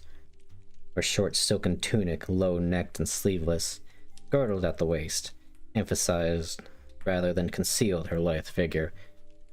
Robert E. Howard loves his big buff men and his sexy women. Conan shook his head, blinking. The sun's glare half blinded him. He lifted a small canteen from his belt and shook it, scowling at the faint splashing within. The girl moved wearily, whispering, "Oh, Conan, we shall die here. I'm so thirsty." The Cimmerian growled wordlessly, glaring truculently at the surrounding waste, with outthrust jaw, and blue eyes smoldering savagely from under his black tousled mane, as if the desert were a tangible enemy. He stopped and put the canteen to the girl's lips. Drink until I tell you to stop, Natalia. Wait, oh, Natala, he commanded. She drank with little, panting gasps, and he did not check her. Only when the canteen was empty did she realize that he had deliberately allowed her to drink all their water supply. Little enough that it was. Tears sprang from her eyes. "Oh, Nan," she wailed, wringing her hands. "Why did you make me drink it all? I did not know. Now there is none for you." "Hush," he growled. "Do not waste your strength in weeping." Straightening, he threw the canteen from her. "Why did you do that?" she whispered. He did not reply, standing motionless and immobile, his fingers closing slowly above the hilt of his saber. He was not looking at the girl. His fierce eyes seemed to bloom the mysterious purple haze of the distance. Endowed with all the barbarian's ferocious love of life and instinct to live, Conan the Cimmerian yet knew that he had reached the end of his trail. He had not come to the limit of his endurance, but he knew another day under the merciless sun in those waterless wastes would bring him down. And for the girl, she had suffered enough. Better a quick, painless blade stroke than the lingering agony that faced her. Her thirst was temporarily quenched. It was a false mercy to let her suffer until delirium and death brought relief. Slowly, he slid the saber from its sheath. He halted suddenly, stiffening. Far out on the desert to the south. I am reading Conan the Barbarian. He's in the desert with one of his many women. He made her drink all the rest of the water and he was just about to kill her. You should read the entire Codex Astartes. The entire Codex Astartes. Bitch, I'm lucky if I'm even gonna get this like 30-page short story done. I'm curious to see how many pages it is. If it is something that's been... So, the short story itself is about 30 pages. That being said, this is a collection of stories. No, I'm talking about the Codex. Oh, the Codex. I know Conan's a collection of stories. That'll be like my 24-hour stream. Alright guys, today I'm gonna read the entire Codex Astartes. And then I immediately get copyright struck by Games Workshop. Nope. You know, that would happen. No, Pooh, no, that's not a pot of honey. That's the word of Lorgar. What do you mean he's a oh, there was I'm sorry to completely sidetrack. There was a new lore update recently. Oh, there was? Turns out the Alpha Legion are actually loyalist.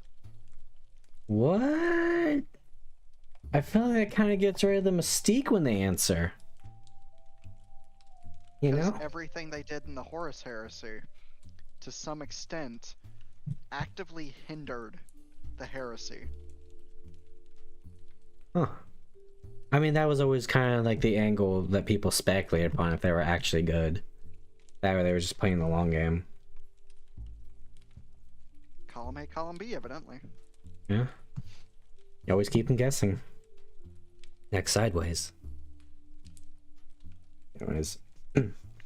He halted suddenly, stiffening. Far out on the desert to the south, something glimmered through the heat waves. At first he thought it a phantom. One of the mirages which had mocked and maddened him at the accursed desert. That accursed desert. Shading his sun-dazzled eyes, he made out spires and minarets and gleaming walls. What's he chuckling about?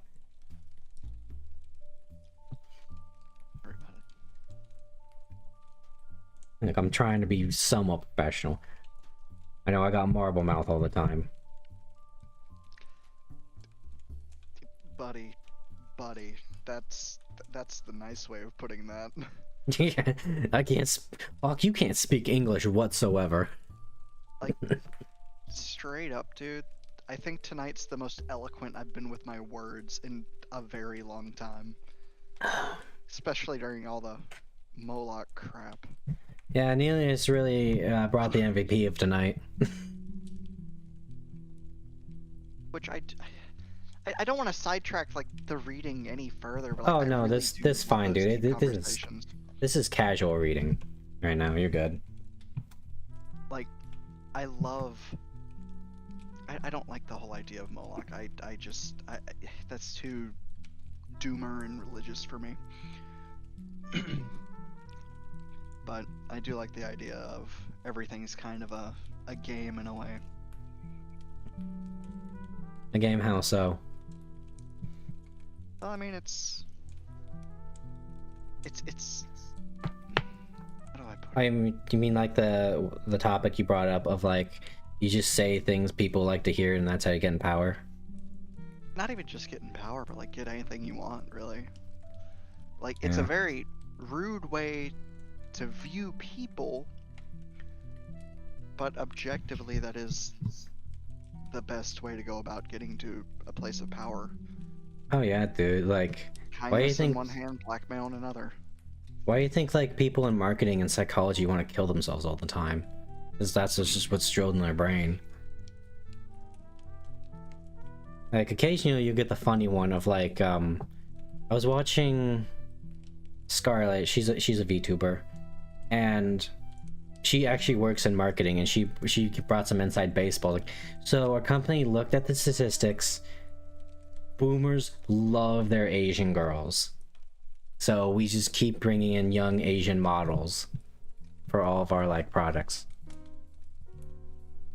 And that's funny to think about. Like, those boomers, they love their Asian girls. Yeah, no, I can see that. That's not very surprising in all honesty. No. I mean, then like a lot, like here's something that I kind of find funny, because I was browsing on TikTok. I screwed off for a few minutes. I was just going through TikTok. Hold up. Something I've noticed is my feed on every other app is about the same. My Instagram, my YouTube, it's either movies or funny memes or the occasional just homicide. And Now, all Vulcan, TikTok come on, is- it's called true crime. eh, You just all- fast forwarding through the cutscenes. my brother in Christ. No, all damn near every ad I get on TikTok, to the point where I'm probably going to delete it. Maybe not delete it, but like have to do a hard reset or something. Mm-hmm. I am just straight up getting like dating app ads or porn ads or all that shit. And I'm just sitting here like, one, why am I still getting these? I hardly use this app. And that might be part of it. Two, why are they so oddly specific? Like, I get, Are yours Yeah. like mine, where it's just like I'll be scrolling on YouTube and I'll just get this ad of like an AI girlfriend app, and it's straight up just a picture of Hex Maniac getting fucked in the ass by a dog. Like, obviously they don't show that part, but you can easily tell that's what it is. Like, what the fuck? That's the opposite of what I'm getting. I don't get that shit. That's wild and screwed up. You watch one like wholesome Hex Maniac comic dub, and next thing you know. Anyways, No, continue. What I get is a lot of like niche dating apps and things like that don't necessarily make sense, I should say. It's just annoying, man. It's just really annoying. Is it like hyper specific, like farmer's meat? It's hyper specific to things like me and my coworkers have talked about. Because like my coworkers, the female mother of two that cheats on her husband every other week, and the Ashley Madison. 19-year-old in a happy relationship, they both have a massive thing for goth women, specifically tomboy goths. Which, sure, I can respect it. Not my cup of tea anymore, but I can respect it. And that's all I'm getting on my phone. I don't openly speak about, what I'm into because I just don't feel the need to.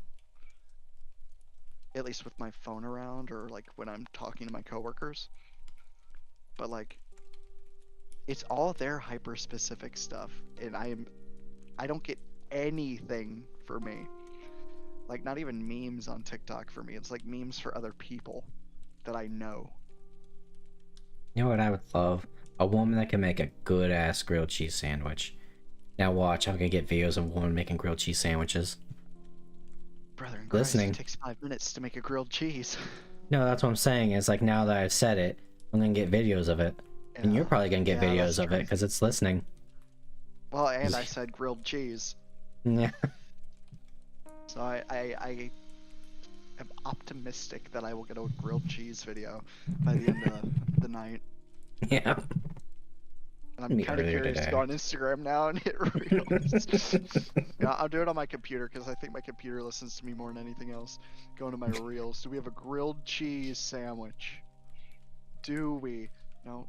It wasn't just the Xbox One that was listening to you when it was off. You go, the Xbox One's not listening to you. It's literally waiting for me to say Xbox on.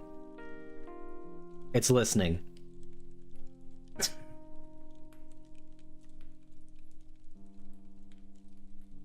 No. Just don't advertise. If I check TikTok though, I'll probably have a grilled cheese sandwich. God damn, I want panini now. I'm not even hungry anymore. I had crab cakes tonight after the gym. Ooh. And then a little tiny bowl of cereal because I needed something else. That was all at the same sitting. That was like 8 o'clock, 7 o'clock.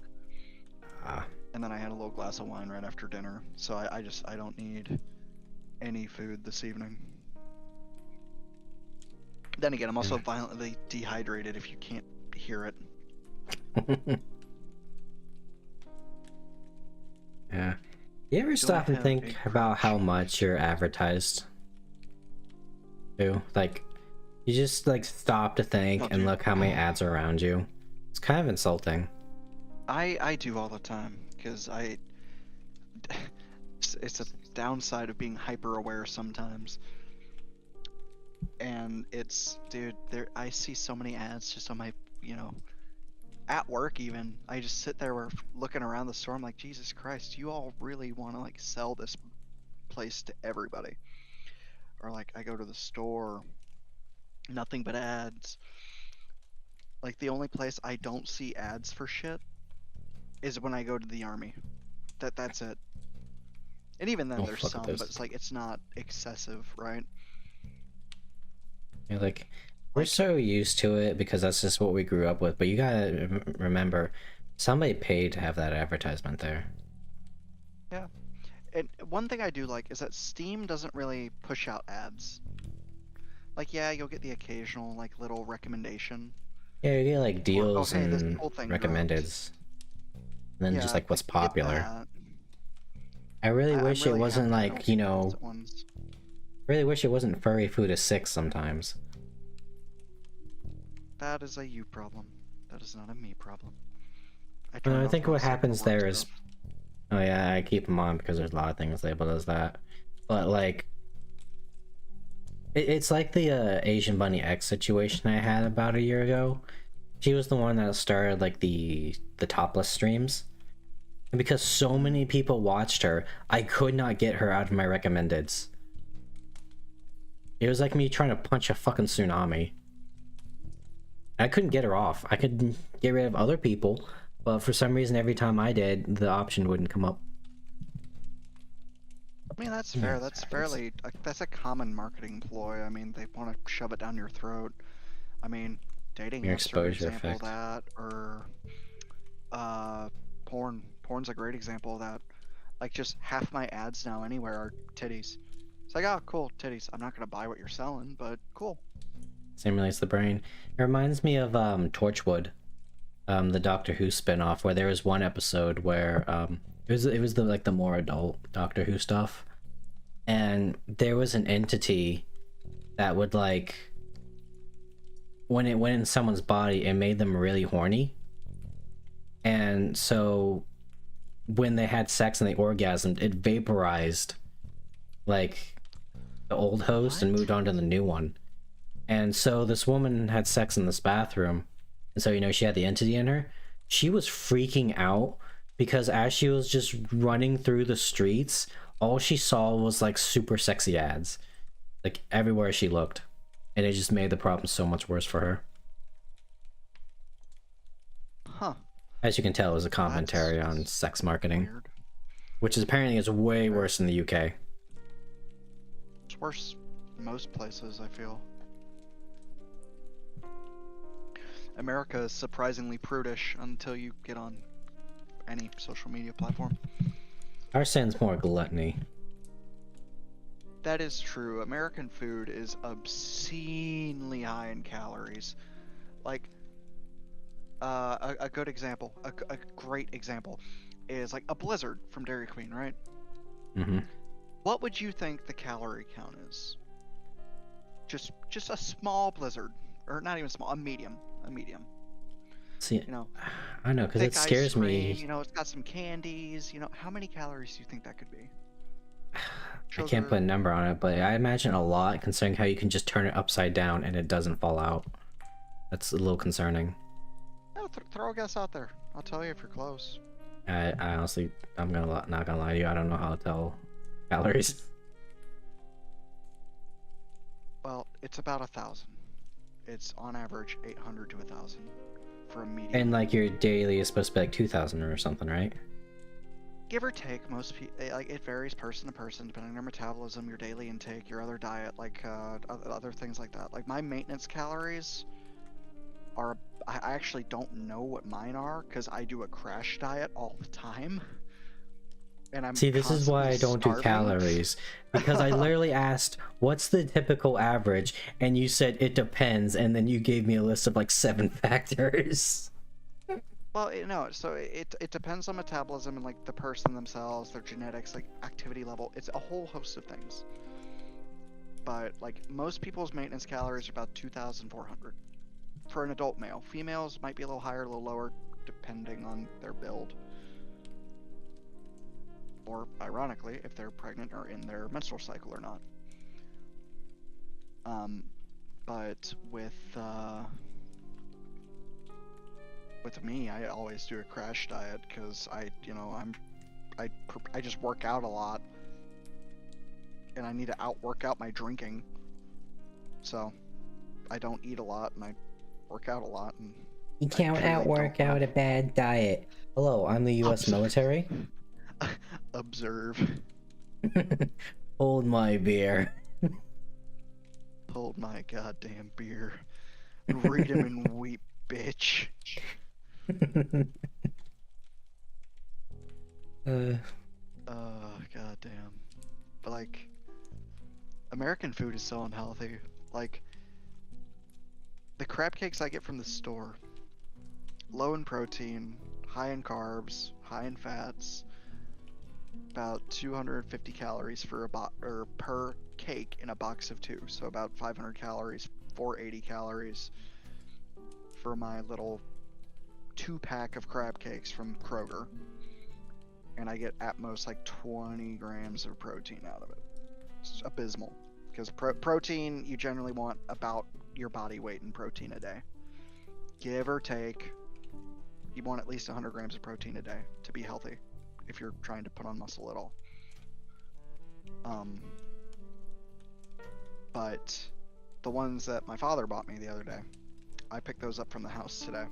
I looked it up online, I called the store and asked, I looked at the little box that they came in.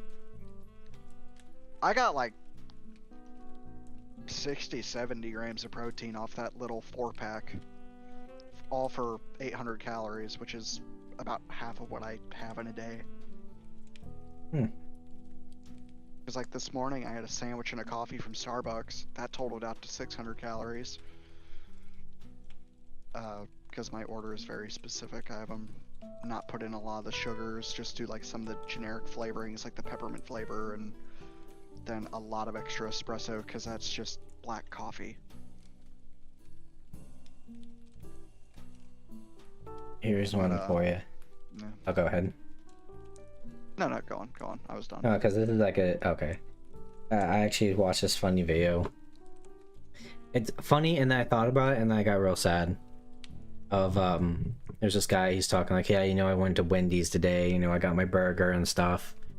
And then the cashier says, "Oh, hey, you forgot your Frosty." And the guy didn't order one. Yeah, I know, but you look like you really need it today. And so he's talking like, dude, that conversation was 3 months ago, and I'm still thinking about her. I don't care that she was 50. Like, that's a sad statement, my brother. I'm so sorry. See, and I don't get that stuff. Like, I do get occasionally obsessing over someone that's nice, right?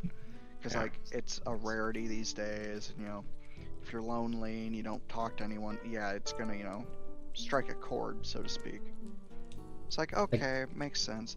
But if that's how you are on a daily, bro, like, I get it. Come on. It's funny. Could have absolutely been fake. It's just the joke of like, you know, you're nice to a guy and he'll just remember that forever. But I just thought like, damn.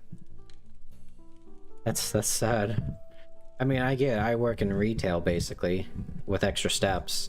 People are nice to me, so you know, I remember the nice ones. You know, sometimes I'll go a little extra length to help out the nice people.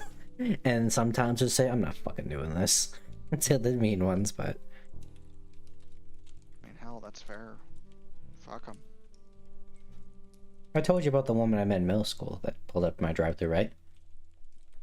Oh, the tweaker. Mm-hmm. I mean, she was always kind of like trailer trash, but... Tweaker. Yep. Tweaker. The crazy part was she basically looked the same. Yeah, some people just don't age after high school, man. They just are Oh, well, can you perpetually understand? I met her trash. in middle school. What, Like, yeah, her form was more adult, but yeah, I get what you're saying. It's just scary. Like, people just don't age, man. Some just don't. Like, for Christ's sake, I looked the same until I went to Army Land. Like, that was it. And then over the last year, I don't know what changed, but I have a freaking jawline now, so hey, I'll take it. Yeah, no, same. I told you about the time I almost got... I'm pretty sure this guy tried to abduct me during Pathfinder Day, right? Yeah, you told me about that. Everyone thought I was 14, it was 18. Yeah, you And from that day, I started having facial hair. I mean, now that I'm like 28, it's not a big deal, but, you know, I like my mustache. that's Which after like 3 weeks, someone finally noticed. That work? See, man, that's why I don't care about facial hair crap. Or hair, period. I always have a shaved head. That's just how it is. Not fully shaved, but you know, short. Well, you know, it's also the funny thing, because the day I walked in with that mustache, the staff pharmacist also got a haircut. He's like, oh, dude, you got a haircut. Nice. And it was nicer. It was actually more sleek. I wasn't just saying that to be nice. Like, oh, thanks, man. Walks away. Oh. Other people's egos matter more than you. He's got a bit of an ego. I am, unfortunately, the one that has to, like, smooth things out with the customer sometimes. That's what I mean. Other people's egos matter more than you. That's how people be.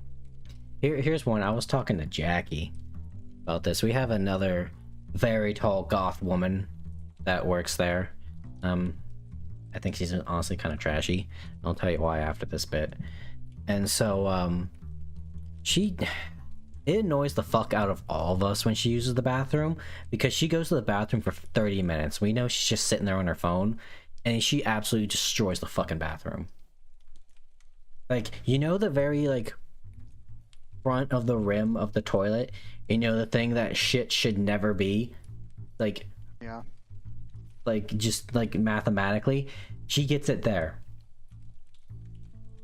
And so, you know, Jackie was like, oh, you know, she really needs to fucking clean up after herself. I'm getting sick and tired of her always, you know, stinking up the bathroom. I get it, everyone shits, but come on. Like, well, you know, maybe she has like stomach problems. You know, my family, specifically on my mother's side, I know my grandfather, he has like crazy high triglycerides. And no matter what happens, he just can't bring them down. He's fine, it's never bothered him, but like, I was talking about like my family history of stuff like that. And he's like, yeah, if you ever like start shitting a lot, says my doctor, that'll probably be why. And so I was like, yeah, so you know, my family's got that, so maybe that's their thing. Like, well, now you just made me feel like a dick, Hawke. That's basically me. I'm the guy that tries to smooth things out with the customers to see their side of things. But the reason goth number 2 I do not like is because I had to go up front to get like some supplies. I think I need like a battery or something, like our little handheld devices. And so I just hear her talking about like, yeah, you know, it's I don't know how well this is working with this guy. You know, like he doesn't text me back, and, you know. And then like, you know, I was about to like, you know, step in and try to get the side of the story. And then I hear her say like, I know his grandmother and his dad died in like 2 weeks of each other, but you know, I just like, what the fuck? Of course he's not gonna text you back every day. I didn't say this, I just walked away, but like, holy shit. And then I don't know if this was the same boyfriend, but there was another one. Prior to this one time when I was eating my lunch, I just saw them making out in front of the store. Really? In front of my salad? But, so then he comes in another day, and this is hilarious, this is sweet justice right here. She goes in the bathroom. She straight just goes into the bathroom, and then like 1 minute later, her boyfriend shows up with flowers and like candies and stuff. And you know, we are like, yeah, she's in the bathroom, but she should be out in a few minutes. Motherfucker stands there. He sits there for like 15 minutes for her to get out of the shitter. And it does not smell good when she comes out. And I don't know if this actually happened, but I think she pulled him in there into the bathroom that she just destroyed for like a quick makeout session. That poor man. My brother, I know it can be bad sometimes, but you can do better. Oh yeah, and she also has a kid already. With that man? No. That's not surprising. Yeah. She's a little skeezy.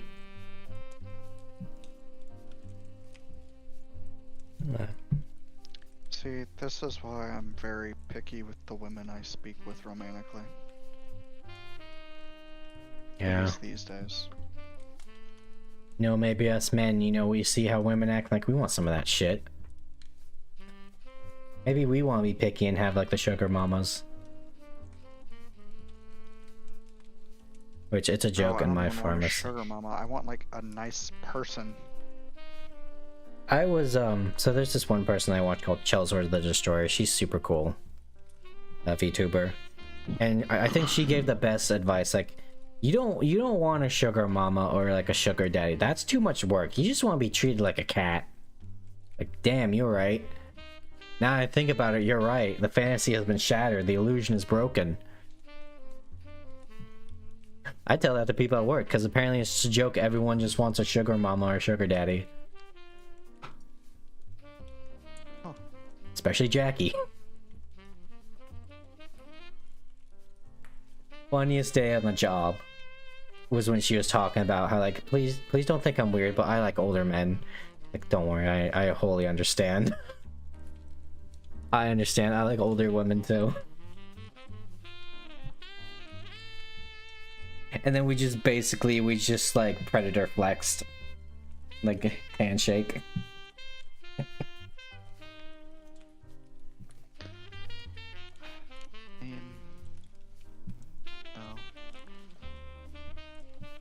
I can't get behind that stuff. I mean, it's nice to be like, I think a lot of it is just like you don't have to worry financially, and then also you just have someone that is willing to like give you attention, in all honesty. You know? True, but like worrying financially and doing all that shit, I'm gonna have down pat once I graduate. I mean, I will say Like, this. Like, as a connoisseur of that kind of media, as soon as it's just like purely transactional, I'm out. I'm checked out. I at least I have the need to at least do something, you know? Like, fuck, you need me to clean? I'll fucking clean. No, I have maids for that. No, I need to do something, please. At least need to give you something in return other than sitting and listening. I mean, that's fair. Lord knows I have enough of that It's not in the dating world. Yeah, I had one where, like, first off, I couldn't tell if they were a bot or not because their name sounded ethnic. I don't know what kind of ethnicity. So I was like, are they a bot or are they just like really bad at English? I think they might be really bad at English. After a while, they actually started responding to my like specific things. They're like, okay, they're probably not a bot, or at least a really good bot I can mess with. And then they just hit me with like, so who's the other girl you're seeing? Like, what?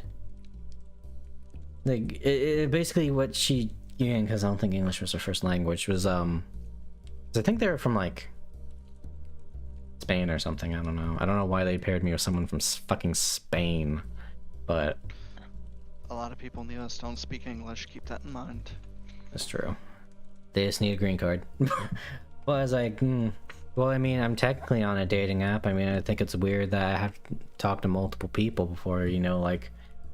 Because the dating app I'm using, or I guess was using at this point, a lot of them were just like, oh, I'm just here to make friends. You can't see, but I put my arms up. Like, what? Yeah. What? What? Yeah, you know, I love going on fucking Tinder and just so like, yeah, I'm just here to like, I'm here to tell stories. Which I guess you technically can be on Tinder, but like, I'm just here for you to sit down and listen to my stories about Roanoke. About Croatia. Yeah.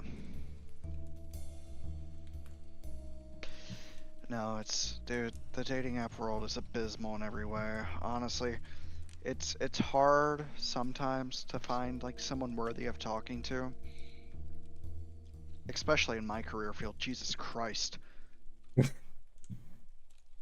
But, you know, I can say the handful of times I've gotten along with women from my career field, it generally ends up going pretty fast. Not like romantically, but like the friendship develops extremely fast. Like, my friend at my unit, the lesbian, love her to death. I spoke with her, I think like her first drill with us, and now we just chat every single month about the most mundane, weird shit. Or like, the girl I came into my unit with,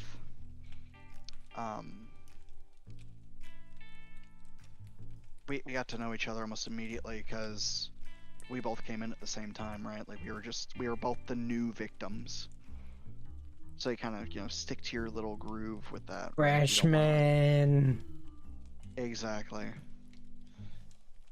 But it was like that. And now, I've not really been, well, I mean, there's one. Like, I do have one girl at my unit that I did get very close with very quickly. And I do hope something will happen soon. But not holding my breath. Yeah, no, I feel that. I'm lucky, I think I found someone cool. Yeah, and that's where my jadedness comes in from dating apps. Because I just don't give a singular damn anymore. I'm not gonna lie, I'm a little bit jaded already. One woman trauma dumps on me for like an entire afternoon. We meet and like we like physically talk to one another for like 10 minutes and then she leaves and ghosts me. And the other one is just really horny and wants to cheat on her boyfriend. Yeah, but I'm talking like over a year and a half's worth of the same crap over and God, over that again. just sounds awful. Yeah. You think you're jaded now, buddy? Give it a few more months. Oh no, I mean, I'm not really jaded. I'm more wary than anything. I just think it's kind of funny at this point. It's like, did it suck getting like stood up after like 10 minutes? Like, yeah. Like, was I fucking boring or something? But now I can laugh at it as soon as I said it out loud. You know, the I next just day. find it annoying. It's like, okay, you're wasting my goddamn time. There was a lot of that I saw on that app. It's like, you know, if you're not here to try, don't bother. Just swipe away from me. Like, Oh, that's toxic shit that doesn't even do anything. you know, like I can appreciate the directness, but you know, you're kind of coming in a little hot. That's generally what it boils down to, man. I mean, there's being shitty people for the sake of being shitty people at that point. Yeah. Like I said, I think I'm entirely surprising. pretty lucky so far. Person I'm talking to now, it's just a matter of the fact that they're just have a very busy life right now, which I 100% understand. My schedule shifts every week, and then I also stream, so I'm like, yeah, no, I understand. 100% understand. I mean, after a certain amount of time, I just stopped caring and believing and even really trying in conversations with those people. Because something I've learned over time is I am an absolute demon in person when it comes to talking to people. Because like over the internet, it's hard to get it right. It's hard to like express how I really am in person. I don't really have a presence, but the way I speak to women, it's weaponized in a way. I'm not even gonna lie. What the fuck? Do you want to elaborate upon that? It depends on my mood more than anything. But if I am in the correct mindset, I am very good with words, and I can absolutely get someone if I want to. Like romantically. Like, yeah, oh god, the internet guy is saying that shit, blah blah blah, you know. But, you know. I mean, you do legitimately find psychology and stuff like that fascinating, so. I do, and I learn from it, and I also I've had a very bad tendency to lie in the past, so I can just weaponize that stuff. Yeah, just keep that mentality in check, because at one point you're gonna say something you're not gonna be able to take back, and you're gonna fuck something up real bad. Maybe not just for you. No, I'm well aware of that. You know, all of a sudden your wife makes tuna casserole get involved, and next thing you know, you fucked up your marriage. No, and that's why I keep what I say in check with 90% of the people I speak with now outside of the internet. Like, yeah, my coworkers, sometimes. yeah, I'll spin a yarn for them occasionally because it's funny. But other than that, yeah, But yeah, no, back to my point. Like, I learned how to kind of weaponize all that shit when I was with my ex.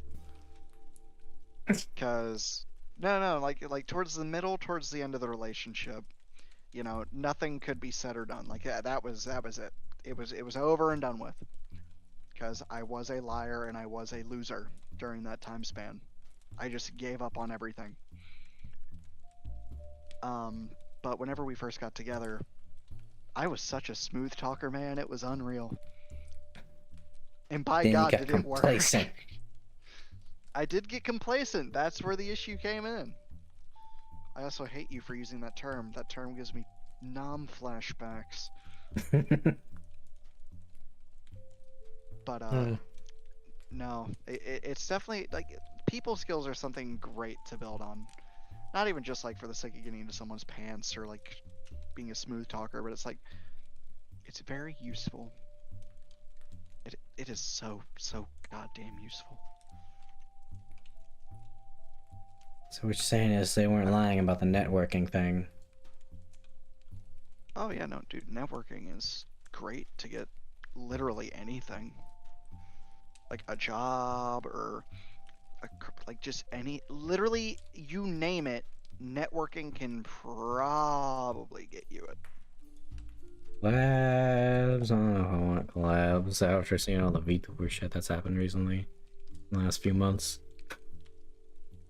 But like, I mean, just talking to people, giving them respect, mirroring their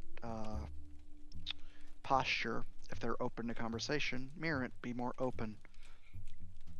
If they're annoyed or angry, maintain a physical presence, but don't be too relaxed. I mean, you're talking to a guy that, professionally is just essentially a smiling monkey that hands people their pills.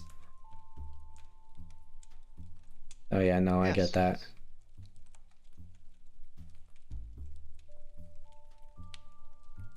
I mean, it's Pretty sure like very interesting. my language does change depending on who I talk to at the drive-thru. If it's like a cool dude, I think I've realized I accidentally like lower my voice register. Of course, you know, lowering my voice register compared to the corporate talk, you know, where you have to be nice. See, I don't even do that with my customers. I do what I do with everyone else. If I speak to a man, I am relaxed. If they're much older than me, I'll treat them with a lot of respect. If they're about my age, I just be straight edge with them and be like, look, man, you don't really need this shit, but if you were to get it, here's what I can do for you. Or if it's any female, period, I treat them with a lot of respect. If they're younger, yeah, I'll shoot the shit a little bit. I'll be kinder. And I do drop my voice when I speak to females. It's a habit I've always had. I become slightly more southern. I don't even become southern. I just drop my voice an octave, which I can't fucking do right now because I'm dehydrated to sin. Drink some water, thirsty bitch. Drink No, it's dehydrated, bitch. Oh, that does remind me, chat. I did make some new sound notifications for the stream, so you can torment me even more now. Maybe someone will actually use them. For those that would greatly enjoy it, I have added the Pavlov sound effect to stream. Oh, that one. Yeah, I remember that. I remember when I found it. Dude, I was watching somebody and that was like their follower notification. It actually freaked me out. Cause I was like, yo, am I in Discord? What the fuck?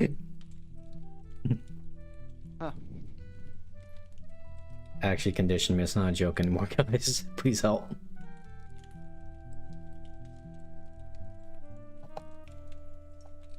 Actually, my stream's still going. Yep. I don't think there's like anything else I've noticed recently. Alright, did you guys get your YouTube and Twitch recaps? I got mine. I also got a Discord recap. Yeah, that is what surprised me today. Like, wow, congrats, Discord, you figured out like the 3 people I talked to. Congrats. Oddly enough, my number 1 talked to person is someone I had a falling out with 2 weeks ago. Ooh. I'll probably end up talking to them again because they just pissed me off. They really dug into my alcoholism. Don't go looking into fights. Get better way. Not get better way is in a I'm now making fun of you. Suffer. You're the joke kind of way. You're pathetic. Who are you? You're nothing. And it really pissed me off after a while. So I just blew up one evening. I was in call with another buddy. The other guy joined like after the other friend had joined. I told you about this, Hawke. but it just sent me over a damn edge. You I can was only like, poke the okay. bear so many times with the stick before it actually does something. And it takes a lot to get me to to blow up, like actually blow up. Like if I rage at a video game, that's nothing. That's just okay. I don't want to admit a skill issue. But if it's people, then it takes a lot. Yeah. Like I've been the whipping boy my entire life.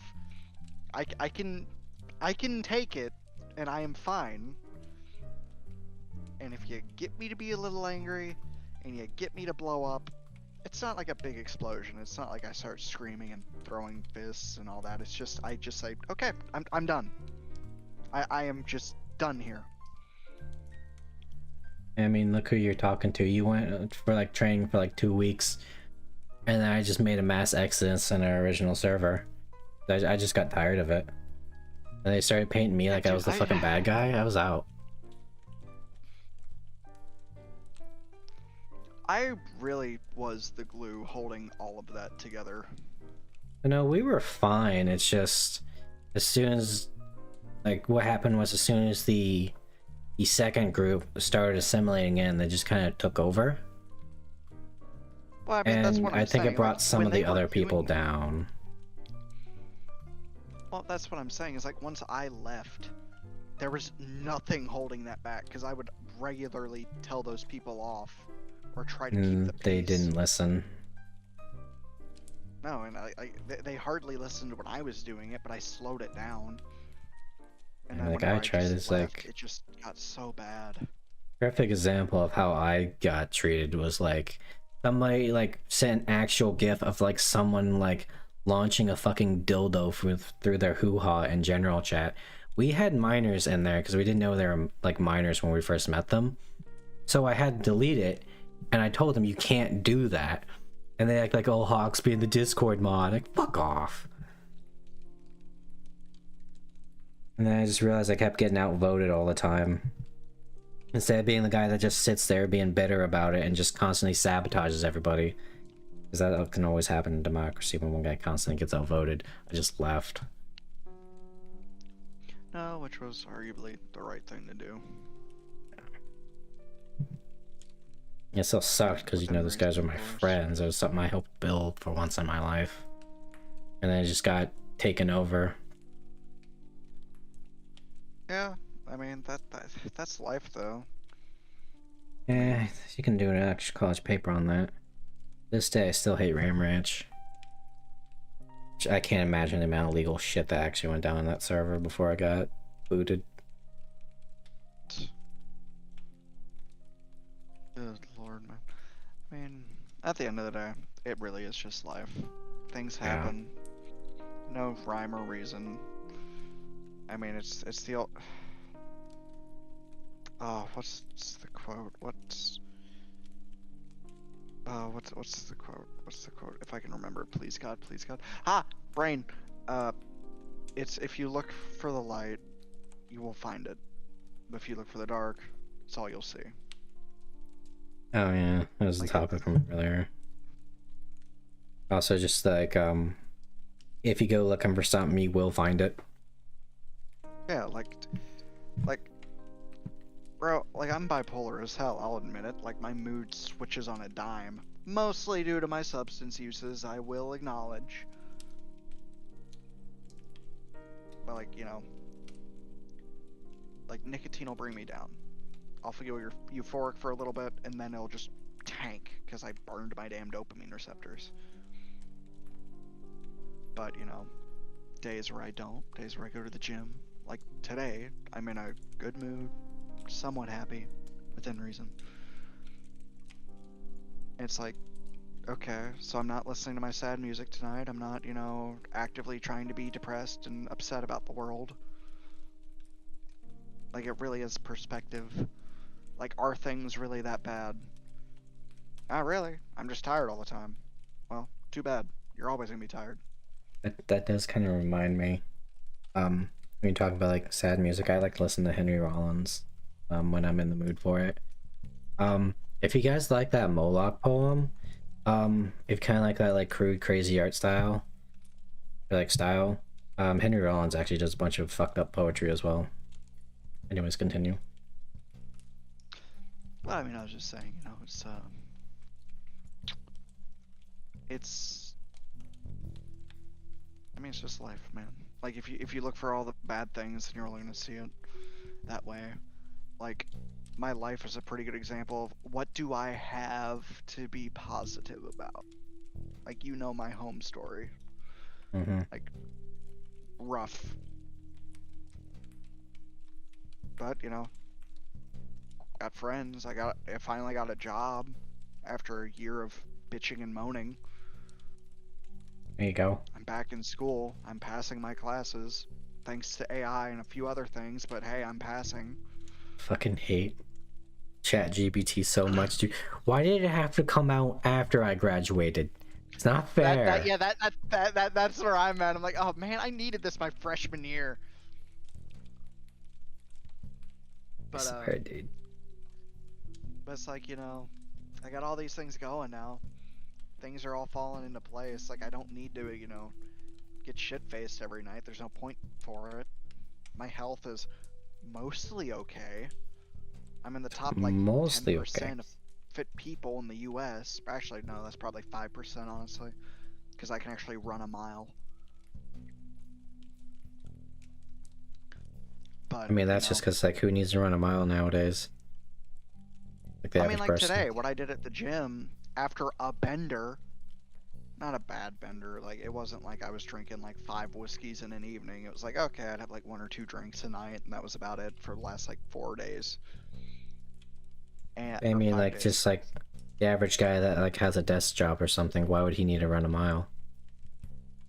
Yeah, but like Come to evolution. even after my little bender, like I go to the gym, I still clocked out 3.5 miles within an hour. So it's like, yeah, what do I gotta complain about? Do I look really fit? No. Do I care?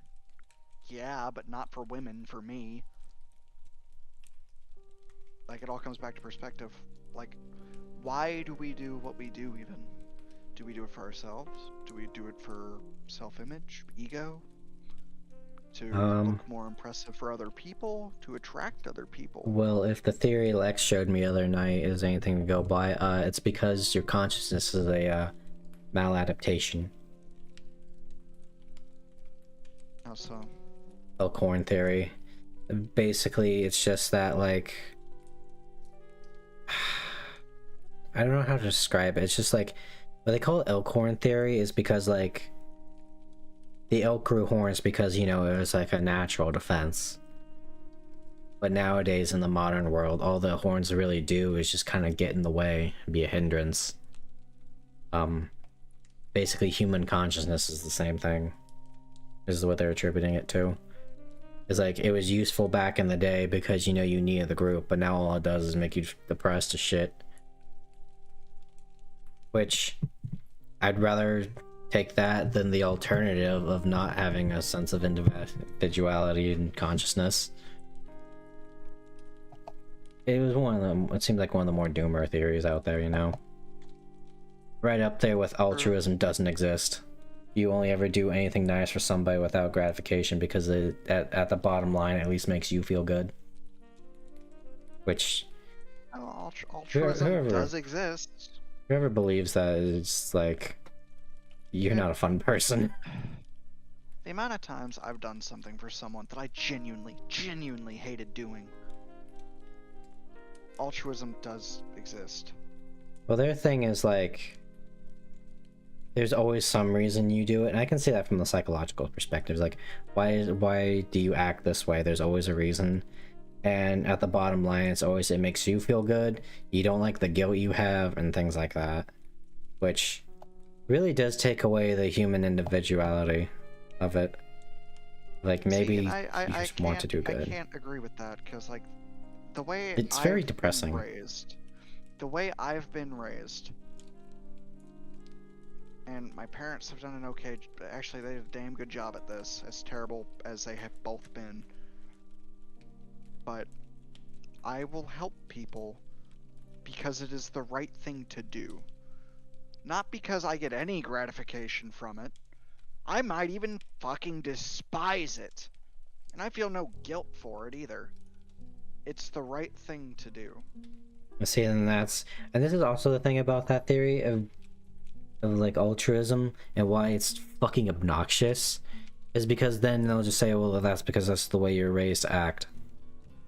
You're not doing it out of the goodness of your heart. You do it because you're inclined to, because this is how you were raised.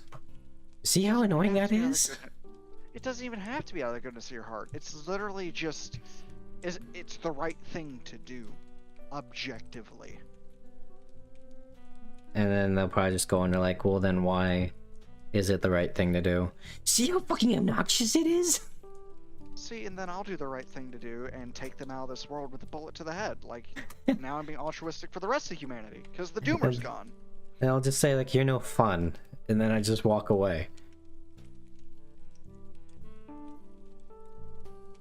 There's so many bad theories out there, dude, like that. And I hate it. It's why I avoid Reddit like the plague. I haven't read it. I learned about that in college. Well, I mean, no, but like Reddit's Just basically just a prime Reddit. spot for it, because it's all where all the fat, disgusting homunculi go. When you remember the atheist subreddit, like r/atheism, they were supposed to, like, they were just started as like the, like, you know, like the intellectuals that didn't need faith. They were just there for the science and the facts. And then they all showed pictures of themselves like, oh, I see, you're the fucking fat losers. Which, like, I mean, you and the rest, oh, you're actually just social rejects and you all just have a chip on your shoulder. I mean, it's also kind of just how the internet is. I mean, Discord. How many people are we all really chill with that if we actually saw a picture of them would go, what the fuck? I mean, I'd probably be 'Cause, like, okay we with I all- don't care what you look like. I mean, I'll probably be surprised, like, huh, I didn't expect you to look like that. But, you know, that's just the I mean, mind. it'd be surprise. For me, I also have a tinge of disgust, because I'm not vain in attractiveness. You I'm just don't vain in, like are ugly you people. actually no, no. It's, are you taking care of yourself? It has nothing to do with attractiveness. Are you taking care of If they're, yourself? you know, if they're muscular, or not even muscular, if they're just skinny and they're not like all skin and bones, they have like a healthy body weight, a healthy kind of look. But if they have like the most disgusting face known to man, I'll be like, oh, you're healthy. Sure, you look like Rocky, but good enough. Yeah, I try not to judge people too hard. I think I learned I'm so lost in the sauce, I just don't care what you look like. At least from a romantic standpoint. I mean, yeah, sure, there are things I may not like, but, you know, look past that. I mean, I have my preferences, especially when it comes to romance. I mean, need everybody a very- does. I don't need a very specific person. I just need someone that is healthy and takes care of themselves. That is my most important thing. Because I don't want to grow old with someone and they get really fucking fat. Because that is just objectively unhealthy.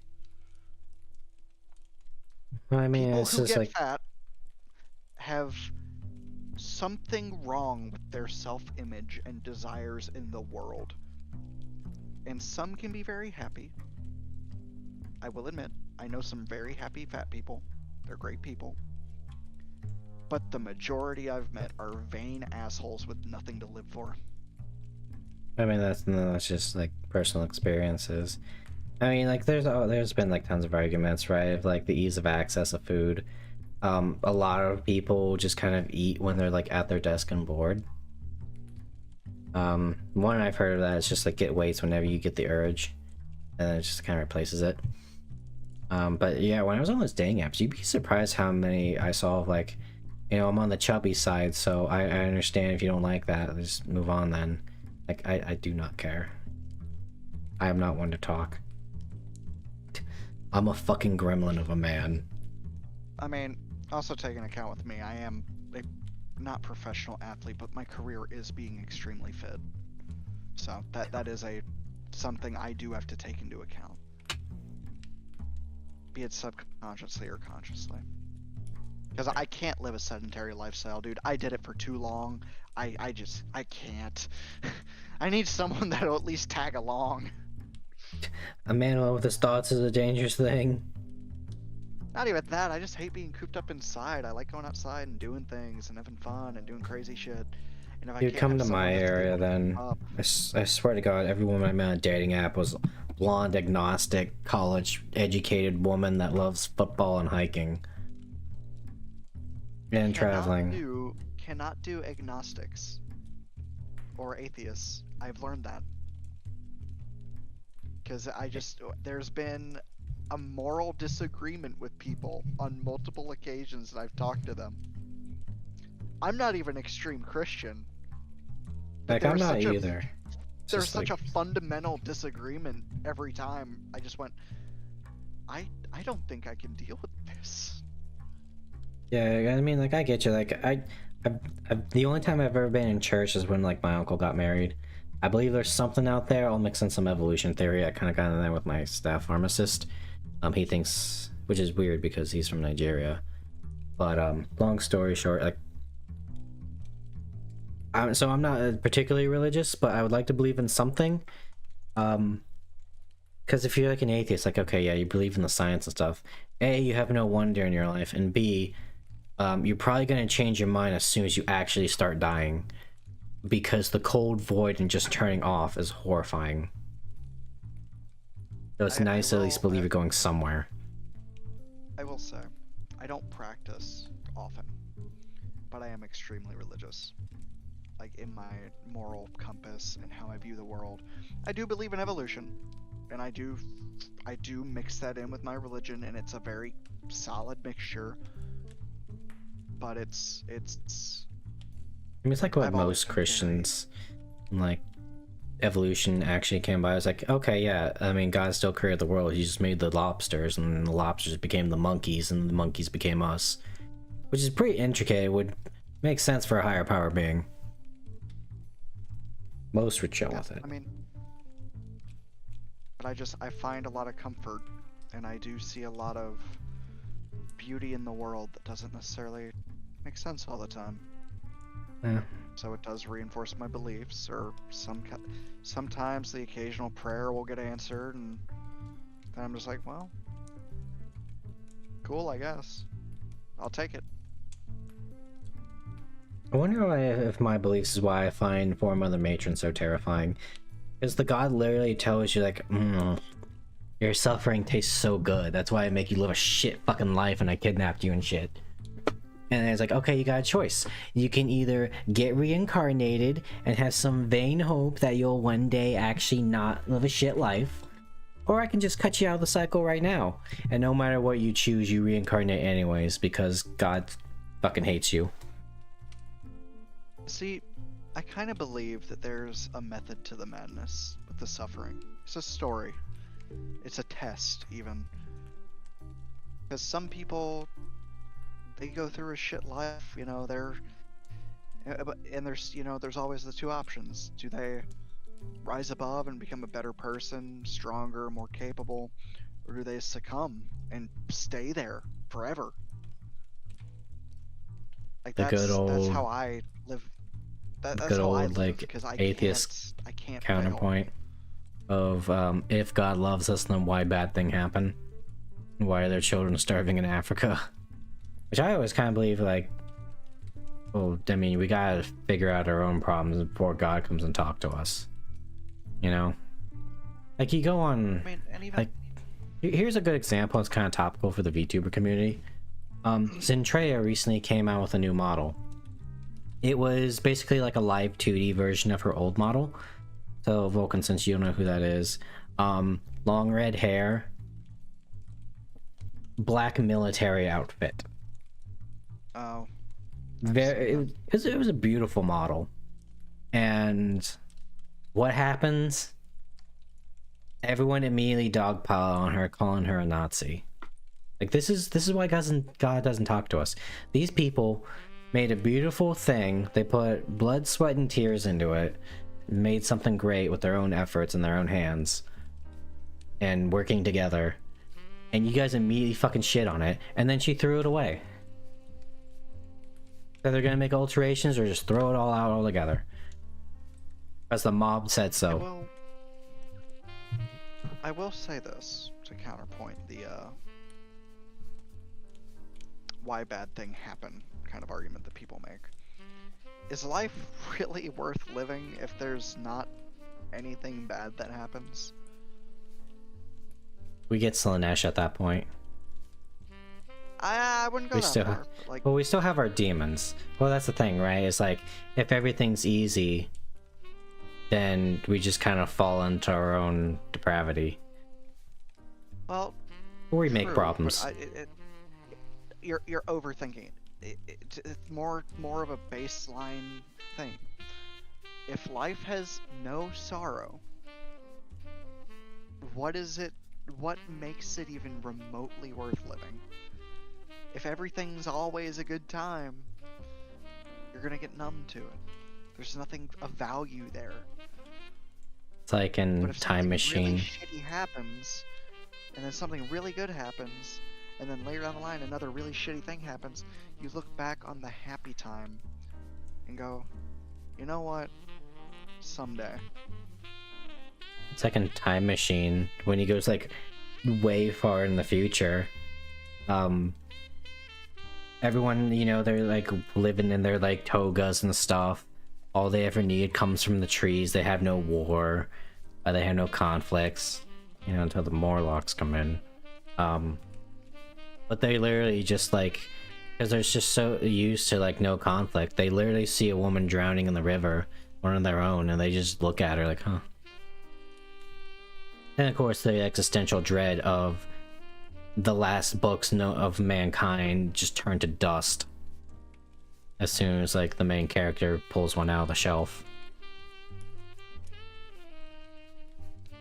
Yeah.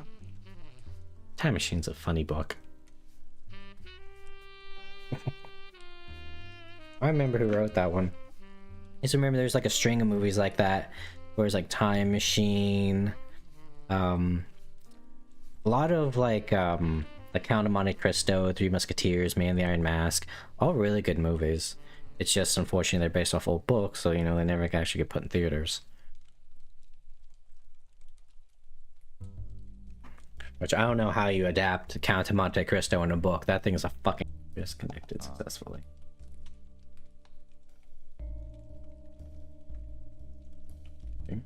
So, I think YouTube Godspeed, might be dudes. fine. Have a good evening. Right on, man. Take care. Peace. Okay, I think we're back.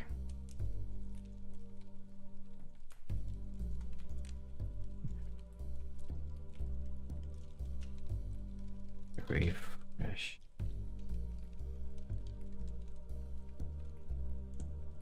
There we go.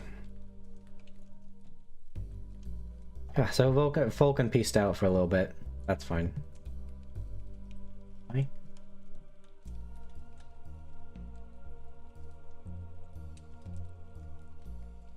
Okay, I'm alive now. Okay. Oh, that got more deep than I thought. Blame Analius. Although the Morlock poem was really good. So I've been basically playing with these like little crosses. So I still have my book open. But Conan, I mean, we could probably read this for like a few more minutes. I actually really liked With All the Dusk.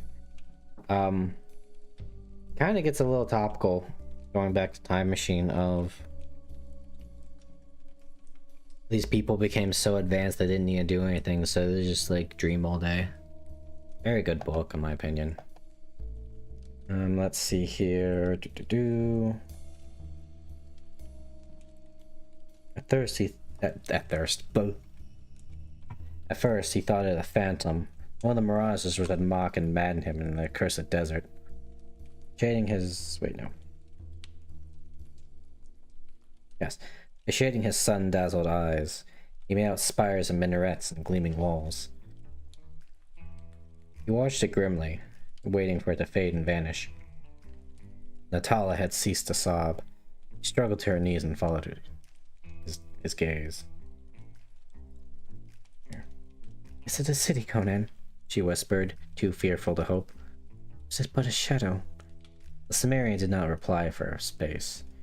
He closed and opened his eyes several times. He looked away, then back. The city remained where he had first seen it. Devil knows, he grunted. It's worth a try, though. He thrust the saber back into its sheath. Stooping, he lifted Natala in his mighty arms as though she had been an infant. She resisted weakly. Don't waste your strength carrying me, Conan, she pleaded. I can walk. The ground gets rockier here, he answered. You would soon wear your sandals to shreds. Glancing at her soft, green footwear.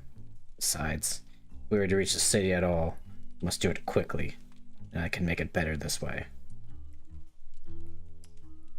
Just hoist her up, boys. The chance for life had lent fresh vigor and resilience to the Sumerian steely thews. That's a new word. He strode out across the sandy waste as if he had just begun a journey. A barbarian of barbarians. The vitality and endurance of the wild were his, granting him survival where civilized men would have perished. He and the girl were, as far as he knew, the sole survivors of Prince Ulmeric's army. That mad, motley horde which, following the defeat of rebel Prince of Koth, swept through the lands of Shem like a devastating sandstorm and drenched the outlands of Stygia with blood. With the Stygian host at its heels, it had cut its way through the Black Kingdom of Kosh, only to be annihilated on the edge of the southern desert. Conan likened it in his mind to a great torrent, dwindling gradually as it rushed southward, to run dry at last on the sands of the naked desert. The bones of its members, mercenaries, outcasts, broken men, outlaws, lay strewn from the Kothic uplands to the dunes of the wilderness. From that final slaughter, when the Stygians and the Kushites closed in on the trapped remnants, Conan had cut his way clear and fled on camel with the girl. Beside them, the land swarmed with enemies. The only way open to them was the desert to the south. Into those menacing depths that they plunged. The girl was Brythunian, whom Conan had found in the slave market of the stormed Shemite city and appropriated. She had had nothing to say in the matter, but her new position was far more superior to the lot of any Hyborian women in the Shemite Seraglio. Never heard that word before. That she accepted thankfully. So, she had shared in the adventures of Ulmeric's damned horde. For days they had fled into the desert, pursued so far by Stygian horsemen. When they shook off the pursuit, they dared not turn back, pushed on, seeking water until the camel died. Then they went on foot. The past few days their suffering had been intense. Conan shielded Natala all he could, and the rough life of the camp had given her more stamina and strength than the average woman possesses. Even so, he was not far from collapse.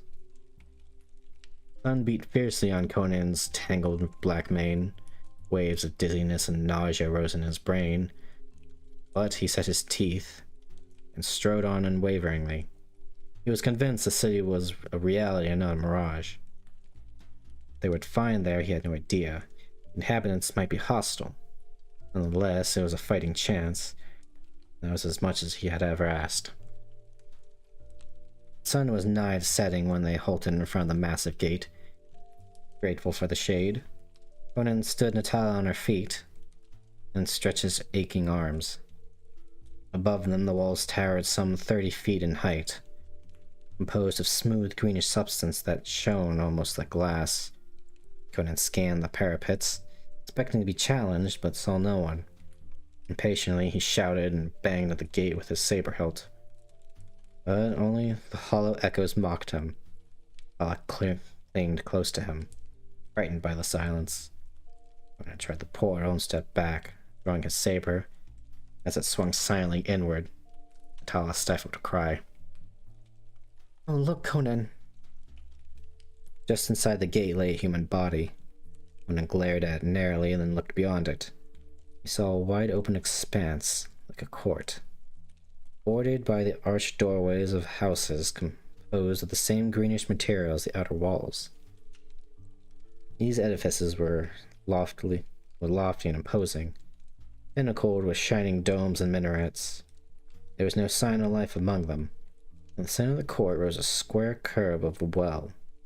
The sight stung Conan, whose mouth felt caked with dry dust. Actually, what time is it? Yeah, we can keep going a little bit more. Now, for those wondering, this is Zuthal the Dust, from The Coming of Conan the Cimmerian. A very good book. It's got a lot of the good ones in it. If you really love Lovecraftian horror, check out the Scarlet Citadel. It's a bit further in Conan's timeline where he was a king, but it's just him like breaking out of an eldritch prison. It's really good. God in the Bowl, Tower of the Elephant's also really good. Queen of the Black Coast is like, it's a lot of everyone's favorite. That's where Conan actually finds like the woman he like really loves.